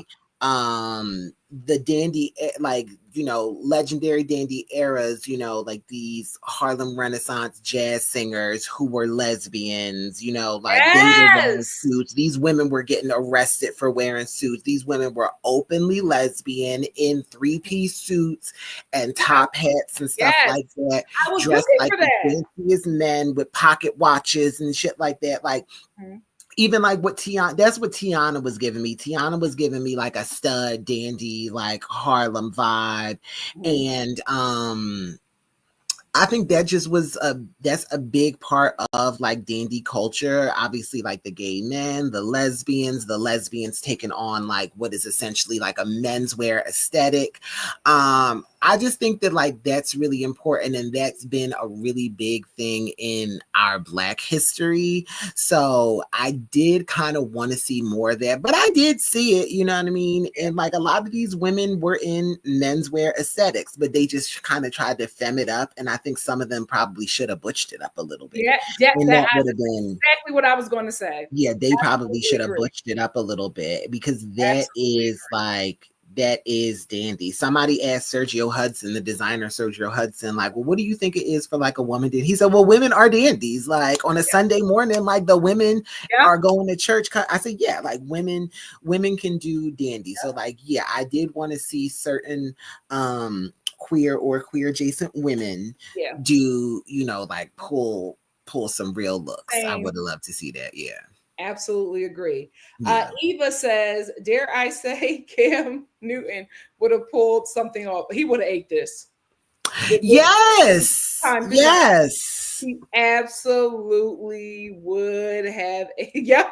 Dolly said he would have killed this event. He would have. Yeah, he would have. Just pulling something out of his closet. Just pulling something out of his closet. I don't need no stylist. I got it. Yep. Next up, we have Anna Swy, right? Anna Swy, yeah. So Anna Swy is in Dior. She is in, there's a reason I wanted to talk about this. Yes. It's a pretty white tailored suit. I immediately got this reference. This is Bianca Jagger at her wedding to Mick Jagger, like probably like the most legendary white suit ever. Mm-hmm. And I thought this was beautiful. I thought it was a good look. She's styled by Carla Welch, who was probably like one of my favorite stylists in Hollywood right now. She works all, like, she's Tracee Ellis Ross's main stylist. She's Sarah Paulson's like main stylist. Like she always works. So I can see it. I can see her styling them. So she did this, and I thought it was a cool white suit, but somebody else wore basically an identical white suit. Who could it be? So, which was crazy to me, and I didn't even consider it at the time. But Zendaya is wearing Louis Vuitton. Anna is wearing Christian Dior, and they're both LVMH. I don't know if you guys, you know, LVMH is Louis Vuitton with Hennessy, so it's a luxury goods conglomerate. They own Louis Vuitton, they own Dior, they own Givenchy, they own Moet, they own Veuve Clicquot, they own Hennessy. Like, the man who owns it is one of the wealthiest men in the world, in the entire world. So they are, so it's essentially like under the same blanket company, but they are two different brands, and it just feels like somebody should have talked to somebody and been like, I couldn't believe it. I said, no way, especially with Zendaya. Somebody should have talked to somebody. Like, no way. And sad to say, but Zendaya ate the girl up, because this is such a Zendaya did. Like Zendaya's is better tailored. Zendaya, but the thing is, if Zendaya's is better tailored. Zendaya just like knew how to own a look and do a little more. So I do like it on Zendaya more. Zendaya's taller. She's like thinner. Like, I feel like this is super duper custom. Even when you look at the shoe, how it covers her. I mean, the pant covers her shoe perfectly. It ain't touching the ground. Mm-hmm. A lot of people were saying like, oh, she's giving Diana Ross and mahogany. I got. You didn't get that? I got Bianca Jagger. I got Diana. I got Bianca. Absolutely, Diana Ross and mahogany. That's and I love Diana Ross and I love mahogany, but I was like, I see. Yeah, she wore the Bianca Jagger reference as well. Yeah, but she wore white. She wore a kind of floppy hat like that. Yeah. She did in mahogany, but I immediately was like, oh, Bianca. I think because Bianca's is such a legendary suit.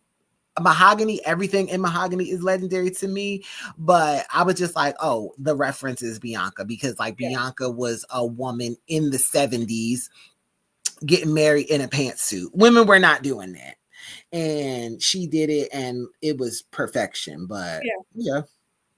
I couldn't believe it. I said that I like, if this would have ever happened, I would have never thought that it would happen with Zendaya.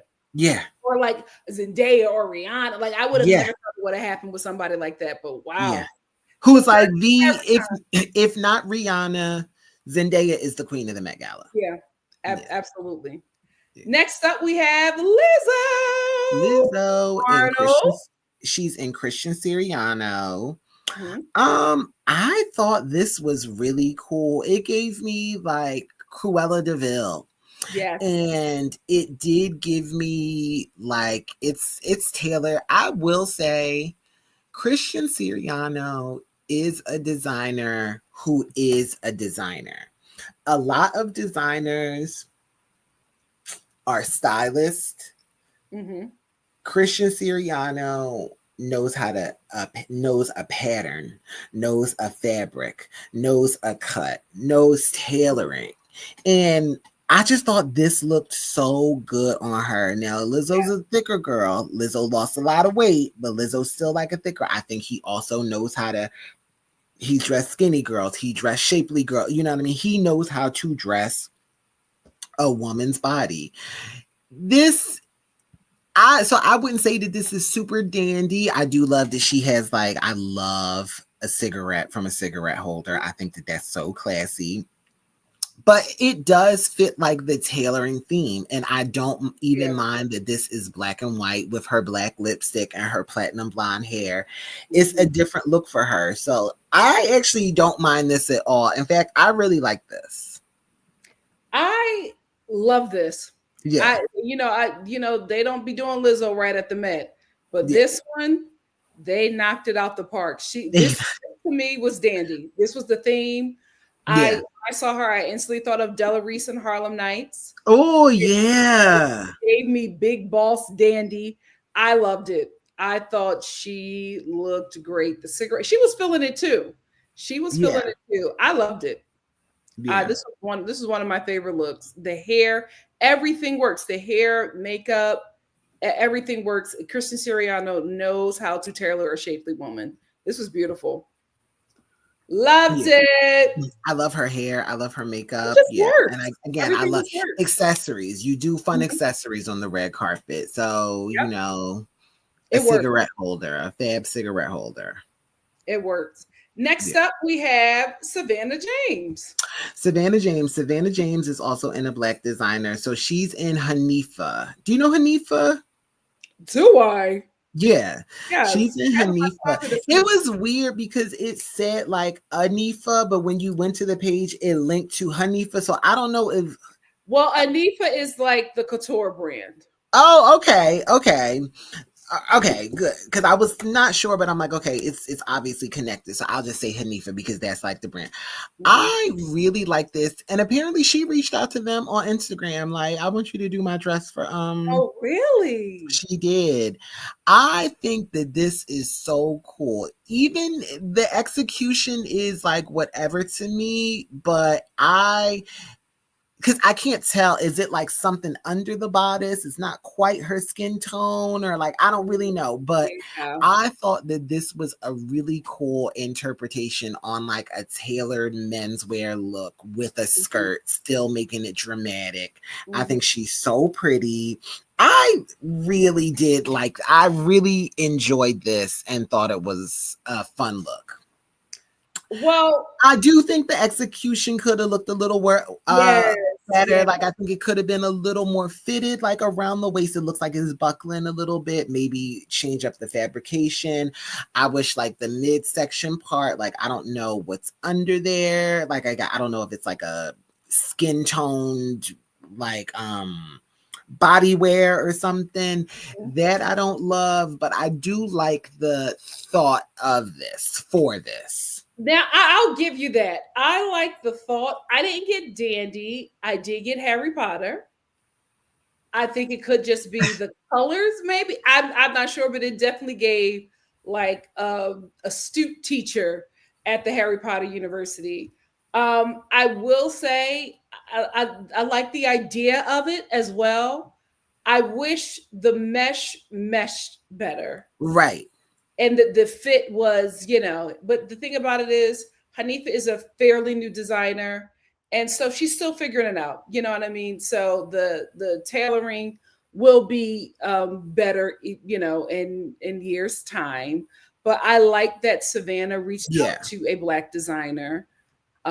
she would have ate in Laquan. Because Hanifa doesn't do like tailored looks to me. Yeah. Like, but I wish Hanifa does like sexy looks and I don't like her. Like, half of my closet is Hanifa.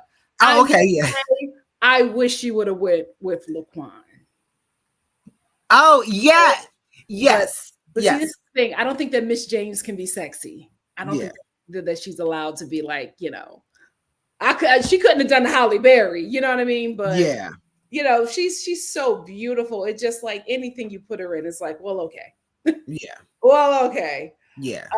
But I just wish, that the Sisters New Delusion is available in all shades. I just wish it would have meshed with her a bit better, but we see the idea.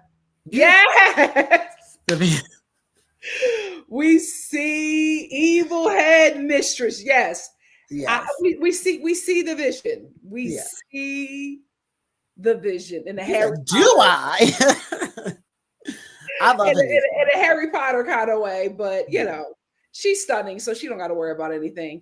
Next up, we have the Audra McDonald. Audra McDonald, the most nominated actress in Tony's history. Audra is in Harbison Studio, and I wish I saw Harbison Studio on more red carpets and stuff. It is such a good brand by a Black designer. I think this is beautiful. She looks beautiful. I love the drama of the cape, the little ruffle. She said that she was doing this for Andre, like Andre Leon Talley. If you know Andre Leon Talley loved a cape. Like, he loved a cape. I think that she looks so regal. This looks so like age appropriate and beautiful. Yes. She looks confident. I'm not quite sure what this color is. It's like I like it though. It looks so good on her skin. She gives me Felicia Rashad's little sister. Yeah. But even though Debbie Allen is Felicia Rashad's little sister, she gives me, what I mean? There's a Felicia Rashad trio. It's Felicia Rashad, the OG, then it's Audra McDonald, and then it's Don't Know If You Got a Girl. What is her name?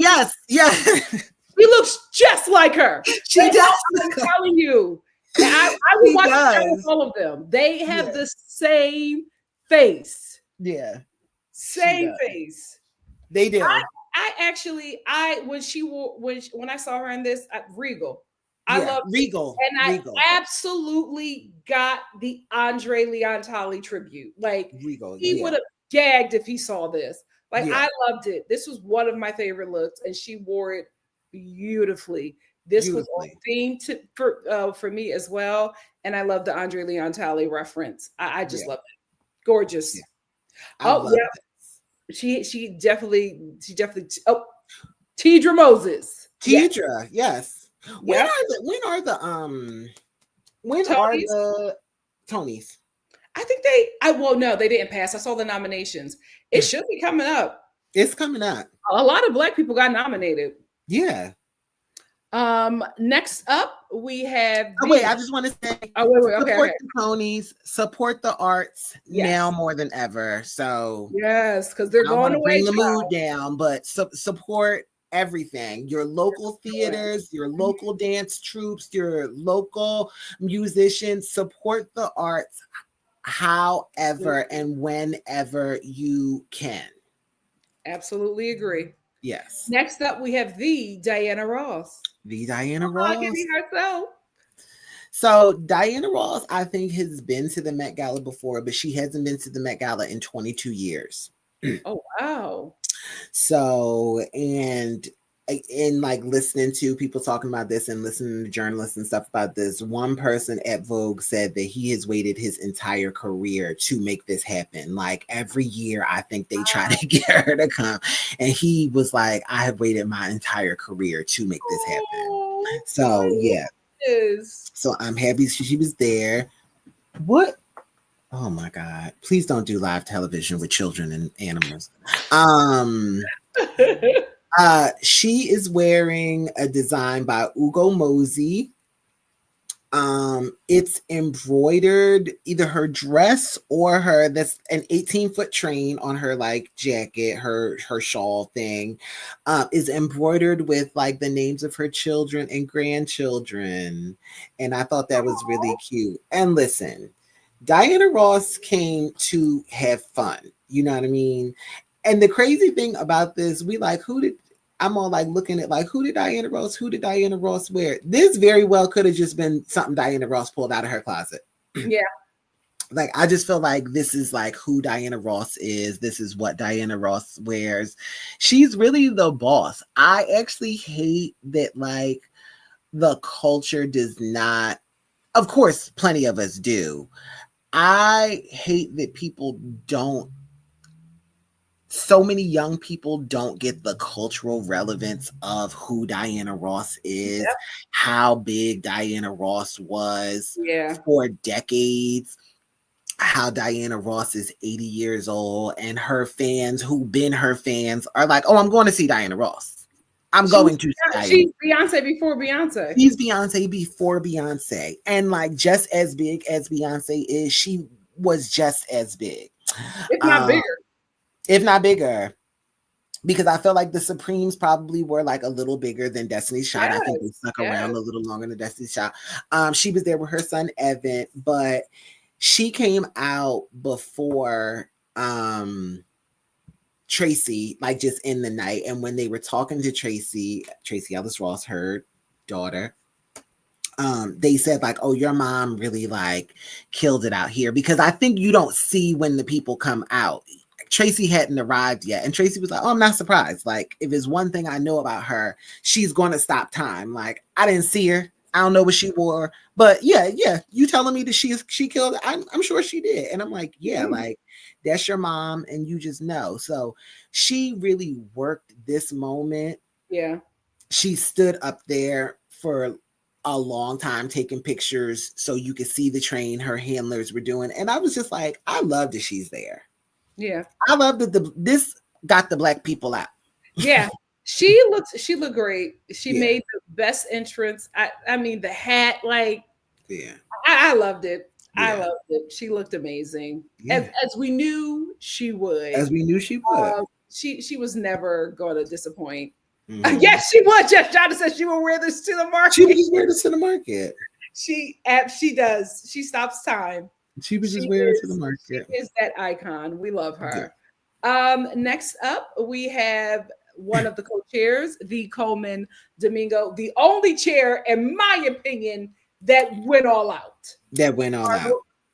So Coleman is wearing Valentino.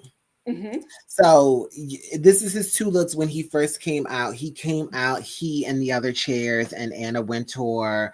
There was like a black men's choir who came out. Yes, I love that. They performed, and it was like really amazing. They performed Ain't No Mountain High Enough, and it's some pretty hilarious memes of what looks like Coleman and Lewis Hamilton like just looking at Anna Wintour. Yeah. We don't really know what they're looking at. They done like 100 memes and captions to it, so you don't really know what they're looking at. But excuse me, they were watching them perform. So he came out in the cape, which was an ode to Andre Leon Talley, who wore bright royal blue cape like that before. I don't know if it was at another Met Gala, but he had 100 like capes and caftans. I absolutely got the reference when I saw that. So yeah, I will say I didn't love the silver piece on the cape. It was like, why didn't you just wear a cape like Andre's cape? Why didn't you just wear one of Andre's capes?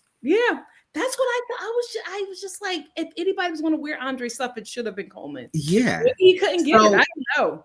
Andre actually had like, he passed away in 2022. There was an auction of a lot of his stuff. As I said, the Met got a lot of it. Law Roach got a lot of it. He bought a lot of it at auction. It was an auction. People could have gotten this. I'm like, I know these pieces are still out there. I know these pieces exist. They could have like let him borrow. Obviously, it's size differences and stuff like that. But I'm like, it's a cape, so it don't have to fit. It just got to fit around your shoulders. And I was kind of hoping, like, I would have loved if he came out in one of Andre's capes. This might even be Andre's cape. I don't know. And they just added something to it, but they ain't need to add nothing to it. Yeah. But he eventually took it off, and this was the suit. And again, it's black and white, but this is how you do it. If you're going to wear black and white, you do different, you mix and match patterns. Like, I love the way these pants fit, because like they're a little draped, they're a little long, but it's still tailored. This suit is so cool. I love his like little boutonniere thing. Like, I love it. I loved what he wore to the pre-event. He wore like this burgundy suit with a beret and brooches, and I'm just like, he just killed. This event was for this was his event. This like, was for him. No, none of us thought that he was not going to knock it out the park. Yeah. Of course. He even had like a little ear cuff that I thought was so cool. And I was just like, yeah, this is how you do it. Like, you do your accessories, you do your pieces, and this outfit is a conversation. Yeah. So he looked good. He looked good. Next up, we have Whoopi Goldberg. Whoopi Goldberg in Tom Brown. Mm-hmm. Tom Brown ate this Met Gala up. It really is. This event really, even though Tom Brown is a white designer, he is a dandy to me. And like the way he designs, especially like his menswear, his women's wear always leans kind of like on menswear tailoring technique. Yes. It's like never just a suit. It's a cropped suit. It's a short suit. It's a suit like this, which is like a double. And I just think that he really knows how to do this. So I wasn't surprised, even like the top hat. And I was not surprised that he killed it. Also, his husband works with the Met, so he makes sure that he makes sure that he got a table full of people. But it really is the best PR for the brand. Yeah, I love Whoopi though, because Whoopi don't ever look like enthusiastic to be anywhere. Her and Mary J. Blige. But I also keep in mind that Whoopi only goes places that she wants to go. Because she don't have to, she's Whoopi Goldberg and she don't have to do nothing, but she be there and she don't look like she too happy, but she's happy to be there because she came there.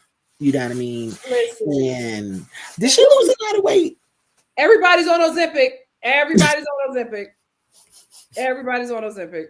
We're in the season of conservatism, so everybody's going to be skinny bobbleheads. Please. Until a Democrat in office. I'm like, oh my God.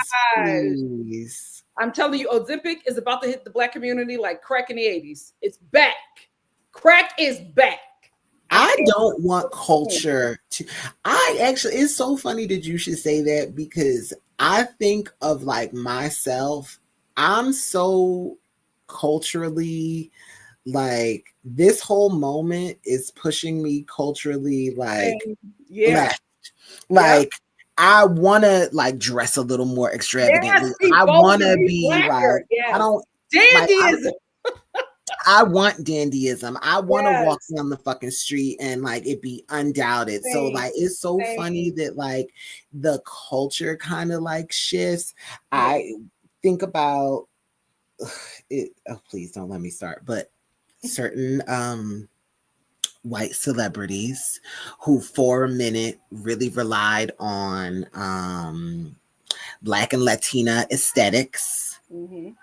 And then all of a sudden it's like, oh, you know, the BBLs are gone. We're clean girl aesthetic. And a couple of them were there. And I was just like, this is not, first of all, I don't know why you're here. Secondly, I'm like, this is not the aesthetic for this event. Well, every you know, season we have this, especially when we go back and forth between conservative leadership and Democratic leadership. We had this before. So our generation is in the adult version of the Reagan years right now. This is our Reagan years. So this is going to be the time where the Black community creates something else. Like, the Black community was being heavily pressured by by Reaganomics, and it was just really tearing our community apart. That birthed hip hop. So something is going to be birthed out of the communities that they are, just tearing down the most, especially with the gay community. I see the Black American community and the gay community birthing something amazing. Something we have to birth out of this, because it's what we've done. Hence this entire Every time we're put in the fire, those two communities out of everybody else creates something amazing. And it's not just art, right? Those two communities are going to create great art. They're also going to create great movement. So when we remember this time, we're going to remember them, their art, and their movement. So I mean, that's the only good thing that's going to come out of this. But we're all going to be put in the fire. And a lot of people are going to fall in line, and then a lot of people are going to fight against it. You just have to figure out where you're going to be. But it's horrible. It's horrible to even think against it. I know it's just horrible to even think about the fact that like we know and have to brace for our communities going through something like this. Inflicted upon us by our leadership. I think is so terrible. But fashion and style has always been an indicator of what is going on in society. Absolutely. So it is interesting, like seeing looks again. To me, it's like I just feel like anti-conservatism. I'm like a gay man. I'm not a dandy. I'm really not. However, it makes me feel like, oh, people need to put on however you can, you know what I mean? Like any way you can. And so I think that's like part of what style is. And I also am like, this is so fucking boring when I see this like, oh, conservative and like this clean girl. And like, it's just like, please, like, choke me. It's a lack of creativity, falling in line, not being different. It looks very corporate, suited. It's like, oh, yeah, like, please. Very corporate. Please. Sad times we're in, but we're going to be the light. We are going to be the light. Next up, we have Lewis Hamilton, another co-chair. I like his look. I felt like Evan Coleman, to me, I felt like really worth the team. So Lewis was also one of the chairs of the evening. Who is Lewis? Who do we say Lewis is wearing? Oh, he's wearing Wales Bonner. And I love Wales Bonner. Grace Wales Bonner is a Black British designer. He will rep his people. That's one thing about him. Yeah. Whatever he's wearing or whoever he's around, they will be Black and they will be British. He don't play. And he bought a table 2 years ago and filled it with like all the Black people. Yep. That's what he said he wanted to do. And he's the Black British Bad Bunny. He's gonna rep his people. And he is, I know he's famous here. I don't think a lot of Americans really get like how famous he is, like in England and in Europe, and how rich he is. He's a race car driver, but he's like the best one in the world. And he is a rich. Yeah. So it was nothing for him to pay $350,000 for a table and invite a whole bunch of Black people. He didn't miss the money. And I'm like, I love that. So I love that like he's elevating other people. I love that he is elevated enough for Anna Wintour to be like, oh, would you like to be one of the chairs for this? So again, this is like a white suit. You can't really see like he's wearing a brooch. He's wearing like a hat. I think it's some embroidery or a brooch on the hat. It's like a waist scarf kind of thing that's hanging down, which is also, it's all monochromatic, so you can't really see it, but there's a lot of moving pieces to this, and I thought it was perfectly tailored. I thought it looked great. I love Wales Bonner. I love the clothes. I love the collabs Wales Bonner does in footwear with Adidas and stuff like that. So I was really happy to see, but she doesn't do like suits and stuff. So I was really happy to see that she did like a custom tailored suit for him. And I thought this really looked good. And I thought it was important to see the difference in all the chairs look. That's why I really wanted to see like all the looks, because it's like, this is the first time he's been I liked his look. I think I like his look. I like Evan Coleman. Was he in Tom Brown the last Met? Was he in Tom Brown? He may have been in Tom Brown. I know one year, I think the year he invited everybody, I think he was in Burberry. But I think he might have done Tom Brown last year. Yeah. He looks cute. I like this. This was a nice look. This was a nice look for him. Yeah. Busola said, surprised Dapper Dan wasn't a chair or even invited. I'm surprised of that too. That guest list was a little weird to me. That's weird. Because I didn't see him. He was all over. Vogue did like 4 covers promoting this event. Dapper Dan was he talked about it. I didn't see him. Let me see if that. I feel like Dapper Dan should have for sure been there. Wait, let me see. Oh wait, he was. Oh my God, he was. Yeah. Right? Oh wait, really quickly. So this year, I'm sorry. Lewis invited all Black people to his table. He had his table. He's a chair. He invited Lauryn Hill, Regina King, Jordan Castile, Ming Smith, Adrienne Warren, Danielle Deadweiler, multimedia artist Lorna Simpson, and Radhika Jones. So he invited Black women. It looks like Black women and women of color. Is Radhika? He never misses. That's who he invited to his table. He said, "Oh, y'all didn't get invited. You invited now. Bring a dress out." I'm telling you, he's the Black Bad Bunny. You can't speak on Black dandyism, Black art, or Black aesthetics without honoring the Black women who shaped, nurtured, and redefined it all. I love him, Lewis Hamilton. I knew Dapper Dan was there. He was doing too much press for this event to not be there. Oh, see, I didn't know that, but he looks good. Yeah, this gives me dandy. And I don't even need to question. I know he's in Dapper Dan. Is he? He's a tailor. He wears. I don't know that. I don't know that. I'm just guessing. Hold on. It says Sankofa. He wears a zoot suit. True Harlem Dandy era. Oh, Gucci. Oh well, Gucci. He is a collab with Gucci. He does. Yeah. Oh.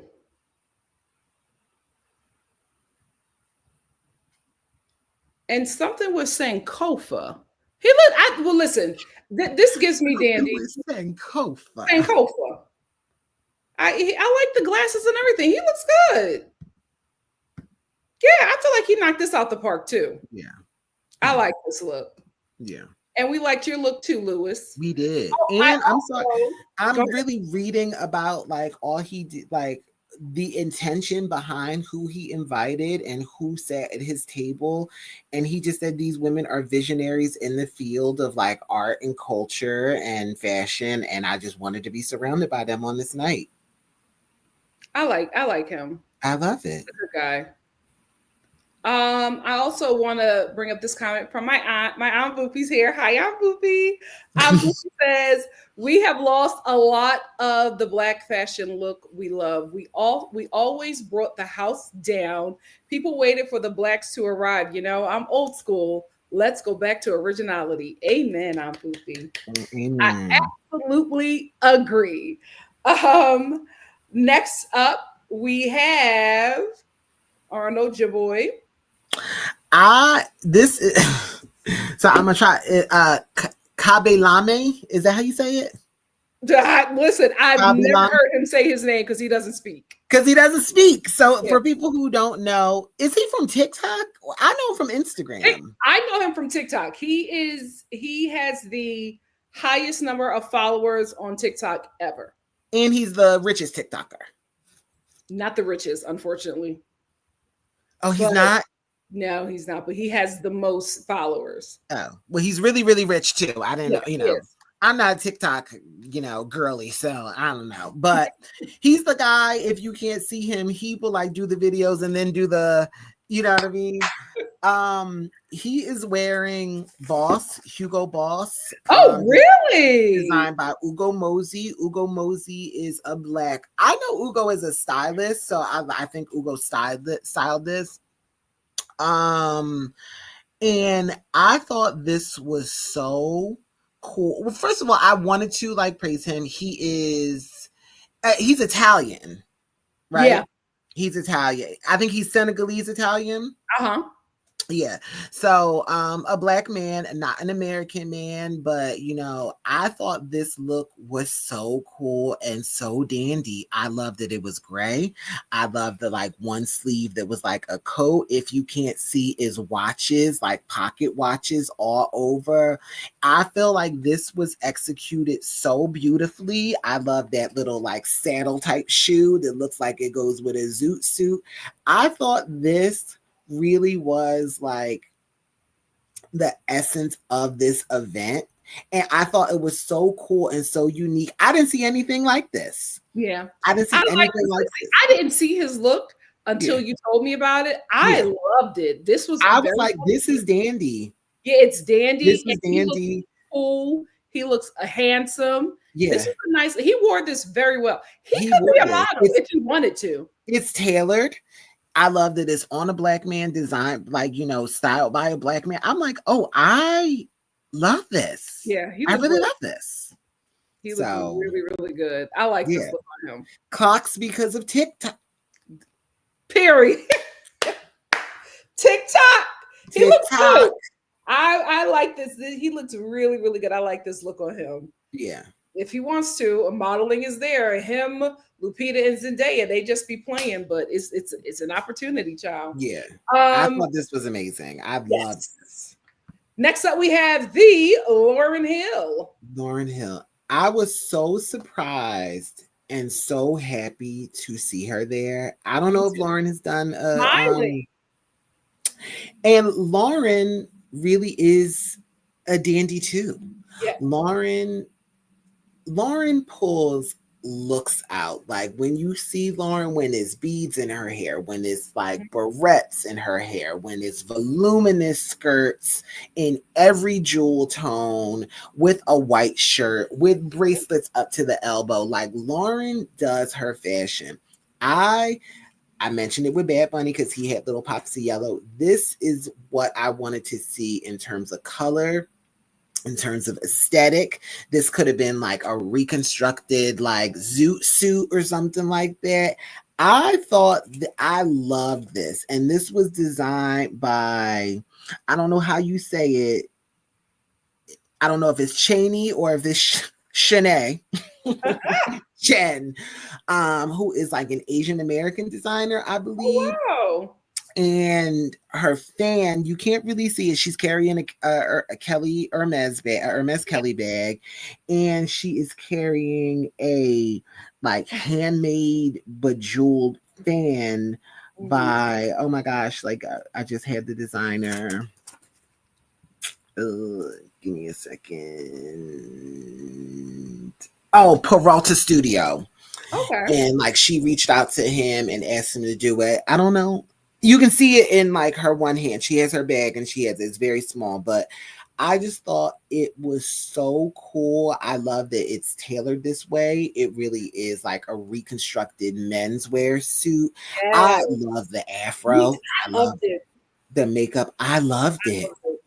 I loved it. Like Lauryn Hill is the dandy. Like when she walked on the carpet, loved it. And she was on time. She was on time. I gasped. She looked great. I think Lewis was like, listen, you come in. I paid for the ticket. Everything you just gotta come. Yep. Lewis said, I spent my money, get here on time. Please come. She looked very beautiful.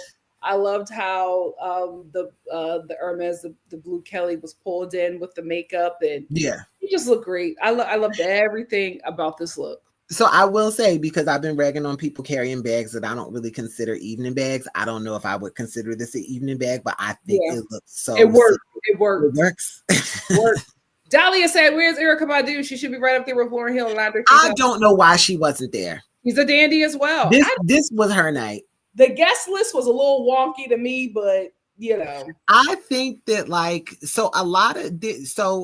so you do get invited to the Met, but you do get invited to the Met. But don't everybody invite people? Huh?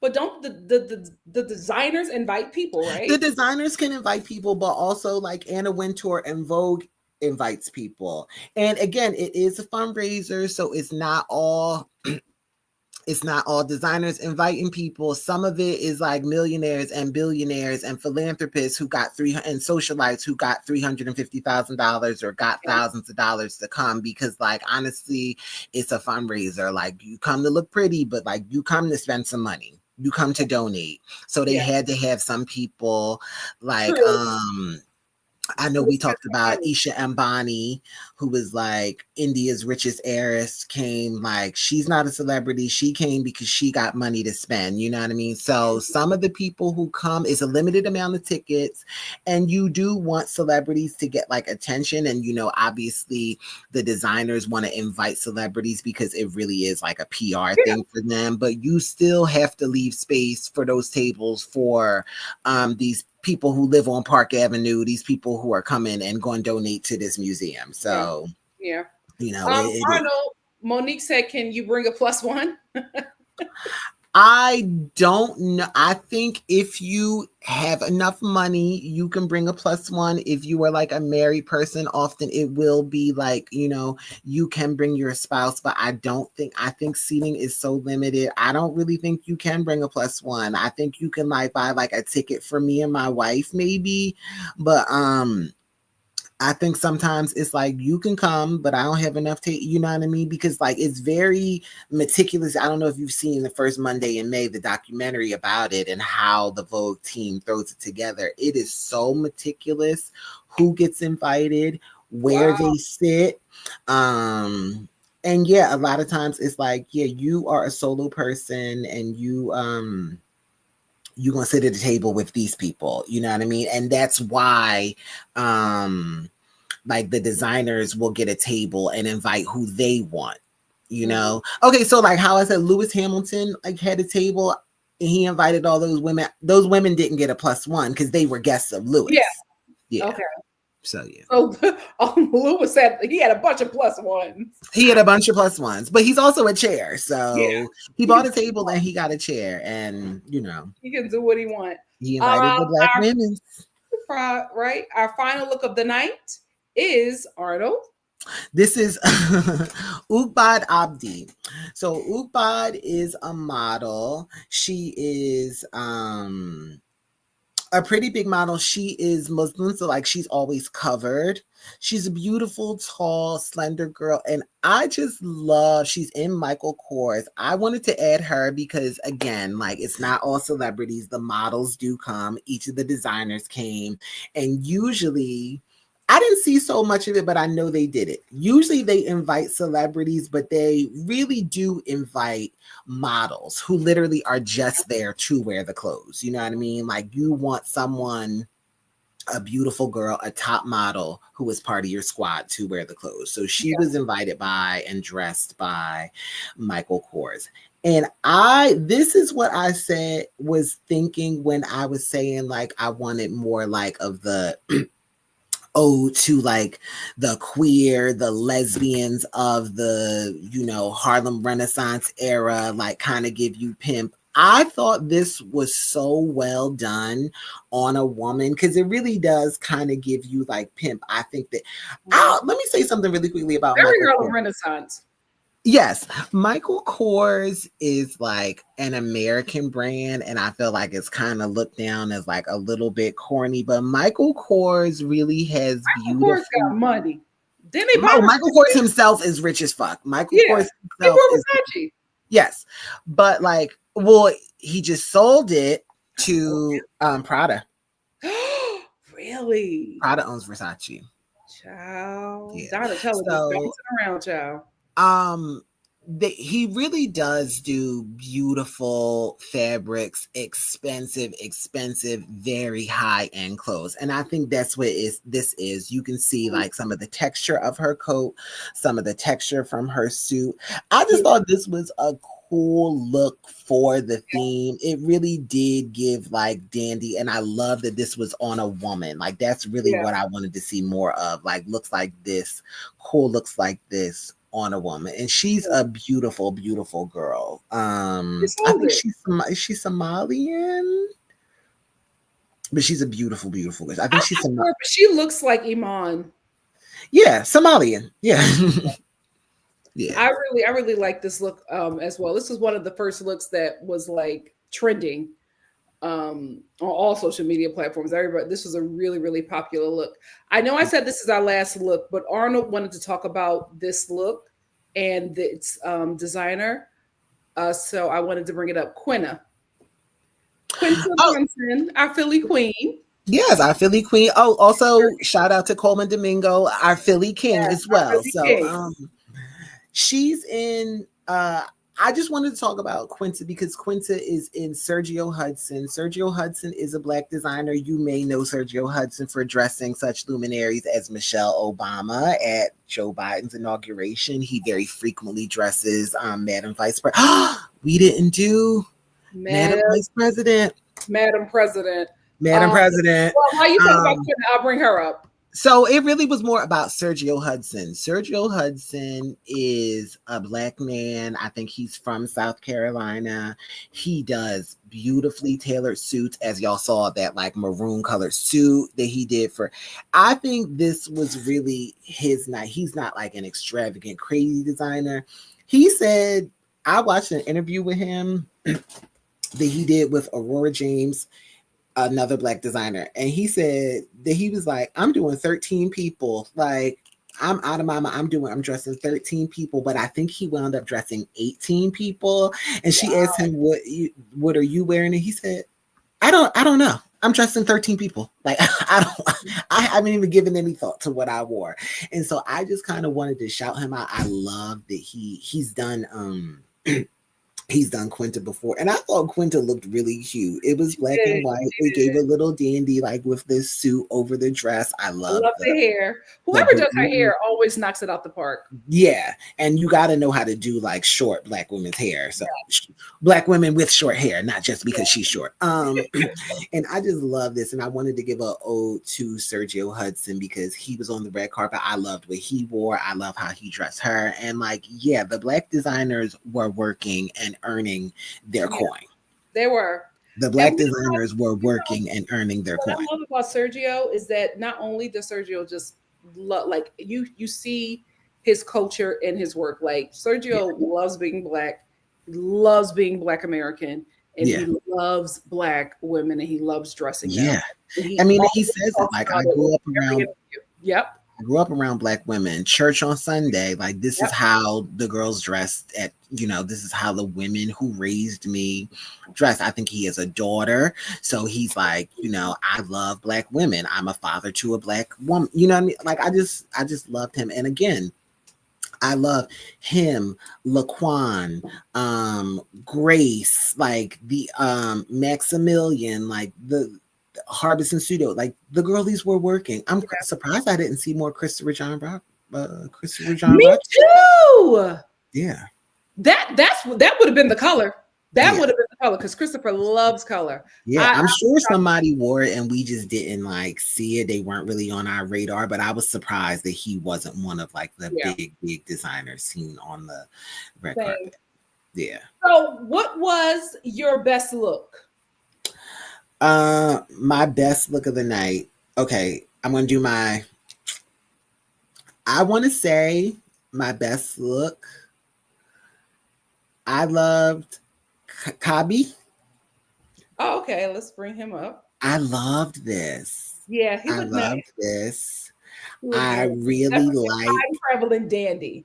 A time traveling dandy. I did like LaKeith a lot, but I think Kabi was like the one that stood out to me. And for the ladies, I'm sorry, I think it was Lauryn Hill. I loved it. You took my best dress. I think it was Lauryn Hill. And my best dress. Here's the crazy thing. Before it was Lauryn, and I think this is like a boring pick, but it really was so nice to me. It was Hunter. Oh, Hunter Schafer. Okay. But when Lauryn came, I said, "Oh, it got to be a Black person. It's a Black dandy moment. It's a Black dandy moment." I absolutely agree. Lauryn was my best dress of the night. Although Janelle was like, Janelle was my first, and then I saw Lauryn Hill, and I was just like, "This is it. This is the look for me. Everybody can go home. I loved it. Like, no, that is kind of how I felt too. When I saw her, I said, oh, we're done. We're done. The only reason I even kept caring after her is because Rihanna hadn't come out yet. But I was just like, oh, this was like, she took it. And I love that she was in a relatively unknown designer. Yes. You guys, hold on. I had her. Oh, Echo did wear Christopher John Rogers. Yes, she did. It was black though. I knew that Christopher was going to bring the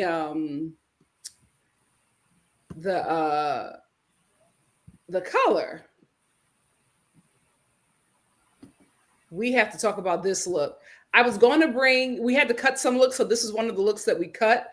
But since we're talking about it, I do want to bring it up because this was also dandy to me. I felt like she knocked this out of the park. Jodie Smith-Turner. Oh, I thought yes. I had to cut her. We had so many people. Yeah. But yes. Even with this look, she would be like a third. Janelle would be the second, but it was still going to be Lauryn Hill. But she ate this. This is gorgeous. She's in Burberry, and this is a reference to a photo of a famous Black equestrian. Like I said, Tessa, it gave an ode to like Black, not Black, like English style riding attire. Yes. And I love this. This was so cool to me. And she sold it so well. This was so cool to me. I completely forgot that we didn't. I completely forgot. But see, here's the thing, right? The crazy thing about this is that this is the theme, Black Dandy, and my top 3, women. Yeah. Well, 2 women and 1 non-binary person. So who was the man who did it for you? To be honest, I did. There wasn't like not even my baby Coleman. Kadabe. Is that how you say his name? Kabi, he would be out of all of the men, he would be the one where I'd be like, oh, this is it. Yeah. But for me, the women and non-binary Janelle knocked it off the park. Yeah. Yeah. Knocked it out the park. My top 3 are Lauryn Hill, Janelle, Monae, and Jodie Smith-Turner. Yeah. Turner-Smith. Knocked it off the park. Jodie Turner-Smith. Yeah. Pacey's ass. But she looks great. Pacey's ass? Yes. So really quickly, it's a couple things I wanted to say. I saw a very amazing quote, and it said, "God made Black people, and Black people created style." And I said that should have been like the theme of this. Yes. And I was like, that's really what this was. Like it's like Black people's style. It's all very like.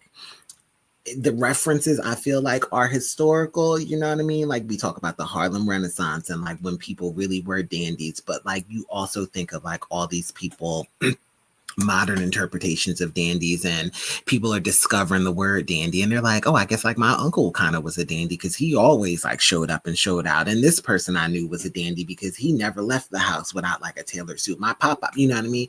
So I love that it's something that's like in the cultural lexicon again. Also, this is something that I would have wanted to see a little more ballroom influence. Yes. I wanted to see some ballroom influence. Like if I was going, I would have called people I know who walk labels and walk best dressed at balls, because if you ever see a ball, when they come out, they walk labels or they walk best dressed spectator, it is peacocking to the degree. It is Met Gala. It is a hat, it is glasses, it is gloves, it is a riding crop, it is a cane, it is everything. It's tailored to perfection because you will get the fuck chopped and me. Like that's what I wanted to see. And I would have hoped that some of these people, even though like you have a beautiful stylist, capable stylist, Black people and everything, I would have went to the ballroom and been like, what I just saw you do, I want to do that at the Met Gala. You know what I mean? Because that again is gay, but that is gay, Black, and Latino culture. That is dandy. You know what I mean? And it is style and it is fashion. So I kind of wanted to see something that was a little more obviously that, because that would have been the perfect time to highlight that, and it would have hit the mark. It would have been perfect. So I kind of like did want to see somebody give me that. I think that this is the first Met Gala where everybody really stuck to theme. Like any other Met Gala, you're trying to figure out what theme these people got. This one, everybody was just like black dandy suits. Nobody had like as much fun as I expected, or really thought outside of the box. And, except again for like the white ladies who were like, you know what, I'm gonna just wear a nice dress and let them have it. You know what I mean? So they weren't doing things, but they weren't even. Sydney Sweeney, she wore a dress, but like her reference was a white woman from the 50s. Yeah, like what is this? Like, and she looked fine. Everybody just they wanted to play it safe. I think. Yeah, like what did Haley be? Haley wore like a little blazer dress, and I was like, Haley, this is so boring. Like this is, and I think it was Saint Laurent. It was beautiful. It was beautiful. This was the time to have fun. Black. I'm like, it's a gray blazer. You're wearing a gray blazer. I tell you, I was expecting some Black American man to walk that carpet in pit regalia. Yeah. Yeah. Nobody showed up in pit regalia. Like they are dandies. Like a pink suit with some gaiters, with a hat. Only perfectly tailored. Now I will say, Shaboozey, I did like. Did you see Shaboozey? Yeah. So yeah, that's how I felt too. But I'm like, you know what? It's like jewels, like emerald. No, it wasn't emerald. It was turquoise. And then he had like the little turquoise grill. I'm like, this is kind of cool. I didn't love the execution. Yeah. But I was like, this is kind of cool to me. Like, I thought it was cool. And I thought it did kind of give like dandy, like maybe pimpy a little bit. It was like a little fashion. It was a little fashiony with like the drape across the back. It kind of gave like literal. Everybody was so literal. And I was everyone was very literal. To have fun. Like how do we not see any gators? Yeah. How about gators? Yeah. This was the time for it was all those little like everybody wore those little like black and white like saddle type shoes though. They didn't do like a gator. Maybe we needed more rappers because I felt like the rappers really. I'm actually surprised that more rappers didn't come. Pusha T was there. I did like Pusha T's suit. That was one Louis Vuitton suit that I did like. But Pusha T was there. The British rappers was in there heavy. Central C, Stormzy. Yeah, Stormzy. The Stormzy looked like he looked like he had just got home from the Met. I know. He did. I'll tell you though, it was beautiful though. And he's a beautiful man. But it was like this ain't Met, this ain't the theme. But it was he looked like he was in a state of getting undressed from his tuxedo. Yes. I wish what's the other one? Why can't I think of his name? This is so disrespectful because I love him. Who? Skepta. Skepta wasn't there. Oh yes, Skepta. Yes, Skepta wasn't there. Or Stacey Adams. Yes, no Gators or Stacey Adams. Steve Harvey would have ate this up. Why wasn't Steve Harvey there? I'm telling you, the guest list was weird. It was weird. Where was Steve and Marjorie? They would have spent some money. And Steve be dressing. Steve got him his little French stylist who do him. And Lori and Marjorie, and this you don't miss time for the Kings of Comedy to show up, but as a group, as a table, they combined got $350. Yep, $1,000. I don't know the guest list for me. I was just like, oh, they got an invite, but this person didn't. That's actually such a good. But you also have to consider some of these people are probably like, this ain't my scene. This is not something I want to go to. Now, I think that Steve and Marjorie would have went. I don't think Cedric the Entertainer want to go. But like, that's actually such a good point. But a bunch of rappers. Drake doesn't go. Drake is Drake. He's not a dandy. He's no, but I'm just thinking of like rappers who there were not, and I was actually shocked that there were not a lot of rappers. Yeah. Kendrick is on his tour, but it's only one night in New York. He could have gone, but like Kendrick, and he's the new face of Chanel, so that would have been a really cool opportunity for Chanel to do like menswear. So I'm surprised that he didn't go. I'm surprised. Oh my God, one who I can't think of his name. He would have killed the dandy thing, but he I don't think he can leave Atlanta. He just got off for murder. Thug. Young Thug would have ate. Young Thug would have ate this up. Young Thug got priorities. He's on house arrest. He's on house arrest for a decade. My God, today. Wait, the house arrest is for a decade? No, I think he's on probation for like a decade, but I don't. He can't leave his house for a minute. Like I think 3 years he can't leave. But he has like an estate. He'll be fine. Yeah, he'll be fine. Future was there. He didn't have a look that was worthy of anything. He cut his locks though. He did cut his locks. It was time. It was time. Oh, you know what? It might have been time. But if you want to cut your locks, fade it. No, but the hair is damaged from all the bleach. Yeah, that's why you just get rid of it. Take it down to a little fade because that Wanda Sykes fro he was doing, like, it was not. He tried a little something. Listen, this is the thing about Future. And he was there with very little fanfare. I didn't like his outfit either. Yeah, he didn't have but he that's another guy. That's another person that can model if he really wanted to. The thing about it is none of them take modeling serious, but they could really eat if they really wanted to. Recession indicators. Recession indicators. It's that lean. If he gets clean, he would tear a runway up. He's still doing that lean? At his big age, he got to stop. Yeah, I was about to say, he ain't no 22-year-old running around Atlanta. That's a man. Uzi would have ate this up. Uzi. Cat Williams would have probably been one of my top 3. He dresses like he's a dandy. He is. Yep. Where were these people? I told you the guest list was weird. It was very weird. Like people who are black dandies every day didn't get invited. They done fucked around and made the Met all black, but where was the rest of the black people? I mean, we're saying that we're being very nitpicky because it was full of black people. This is a black Met. Yeah, but they were just like, to be honest, even when it's not like a fully black Met, black people always show up and show out at the Met. Like we talked about how Rihanna is the queen of the Met, and when it's not Rihanna, it's Zendaya. Those are black women. When it's a fully white theme, you know what I mean? That was another thing people were discussing. Somebody said that they were like, Jeremy O'Hara said that the playwright Jeremy O'Hara is playwright and actor. He said that people were like, "Oh, I'm kind of nervous. Like, I don't know what to wear.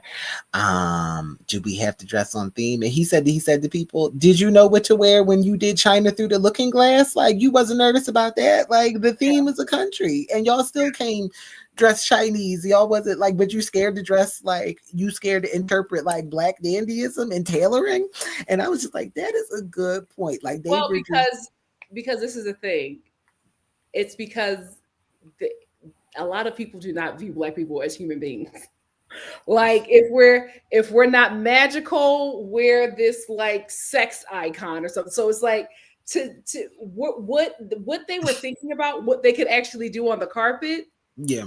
Would have been inhumane. You know what I mean? So they're just like, I'm just going to throw on a dress or a suit jacket, because what their mind is actually thinking would have been absolutely offensive.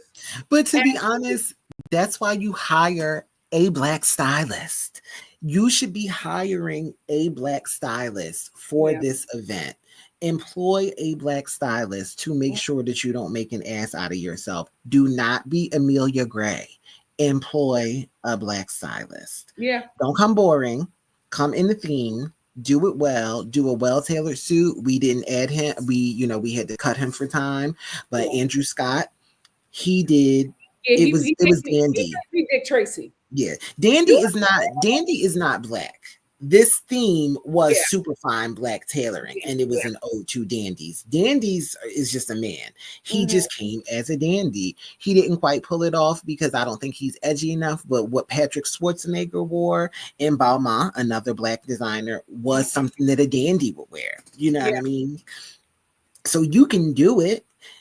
You can do it, and you can do it and it not be offensive. It's just clothes, but you really could have done it and it do really offensive. So if you were going to, I'm sorry. Keep going. I just want to bring up somebody. I was just saying, like, you can do it, and I don't think anyone should have been Madam President. Madam President. And you know what? She's not in theme. She really is just in like black and white. And let me see who she's wearing because I didn't know we were going to do her. So, she looks. But I like, Madam President looks amazing. I know. I love it. What could have been? Now listen, if she was the president, I think that Met would have looked very different. It would. Oh, she's an all. How do you think it would have looked? I think it would have been brighter. I think it would have been more fun. I think people would have took more chances and risks. It would have been lighter because we would have a lighter leader. But because we're just in this state of unrest and chaos. So I was actually would have been a happy country. I was reading a lot of commentary based around this, and I was thinking about it, knowing that we were coming into doing this, and it was like nobody gives a fuck about the Met Gala this year. Like, we're not happy, we're not celebrating. We don't want to see, like, this is given the Hunger Games. You know what I mean? They're at the Capitol, just, is given very let them eat cake. And while I do, there's multiple wars and things going on, the state of our government is in shambles, but I feel like some people really needed this state. I'm constantly in a, like, nothing really matters to me. I'm constantly in so I get it. But I think that people needed this state of levity. They needed the normalcy. And I think even though it wasn't, with this in mind, they started planning this a long time ago, but even just what the theme is, the perseverance and resilience and the creativity of Black people when we have literal white supremacists like running this country, I think that was like important and symbolic. And so in some of the commentary, people are like, children in Gaza, and, and people are like, y'all saying this right now that it's a Black theme. Like, let us have this night. And I was like, I kind of see both sides, but then I was like, you know what? I'm going to choose joy. Nikki for this night because it's few and far between. That's how literal protest. Joy. I cannot tell you how, and I haven't really been like choosing joy lately. I cannot tell you how happy I was to see her there, her coming into the public. She's not hiding. She's also in Off-White. Off-White started by Virgil, a Black man, and the new designer, the new creative director is a Black man as well. So I really like that. Doug was there too. I don't know who Doug was wearing. Doug said, I'll leave it to y'all. I'm just wearing a tuxedo. I'm over 50. I'm just wearing a tuxedo. So, I'm so happy that she was there. I'm so happy that she looked like she was having fun. I'm so happy that they honored her. I'm so happy that if there's one thing, Anna Wintour is a problematic white woman, British white woman. But Anna Wintour going make the strings happen when it's time to make the strings happen. And I will give her that. You know what I mean? And she also will hand the reins over to someone a little more better equipped if she needs to at certain times. You know what I mean? Like, she will listen to Black people sometimes. As far as her and Andre, they really were beefing toward the end of his life. Yeah. It can be argued that she didn't really do him the best after he gave years of service to those were his words. Vogue magazine. Those were his words. I'm not speculating. Anna, hire me if you need me. I don't take sides. But Yeah, but I'm glad that she was right on board with this, which was not exactly a tribute to him, but his hands were all over this. A black man from North Carolina. Yeah. Yeah. A black dandy. A black dandy. Well, Star Family, we've kept you all long enough. Thank you all so much for joining Arnold and I. Please make sure you bless our guest host. Well, you know what? You're not a guest at this point. Our co-host. A recurring guest. Yes, our recurring co-host. Thank you all so much for joining us again. I'm going to be doing one live a day for this week just because I'm still getting over something. But thank you all so much for your patience. Thank you all so much for letting me know that you wanted me and Arnold to do this. They were just like, wake Arnold up. It is time. We have to do this. And we have showed up for you guys. So, but I will say, Star Family, we knew we were going to do this. We planned to do this. Nikki did get sick and let me know because I was like, we got to do it immediately. Like we just have to do it. So she did tell me she wasn't really feeling well. So charge it to that flu that's going around. Yeah, charge it to the flu. I will do better. Yeah. But thank you all so much for joining us. Please make sure you bless Arnold, and I will see you tomorrow for something else. Love you all so much. Thank you for joining me. We'll see you soon. Bye, guys. Bye. We love you too. Thank you, guys. Bye.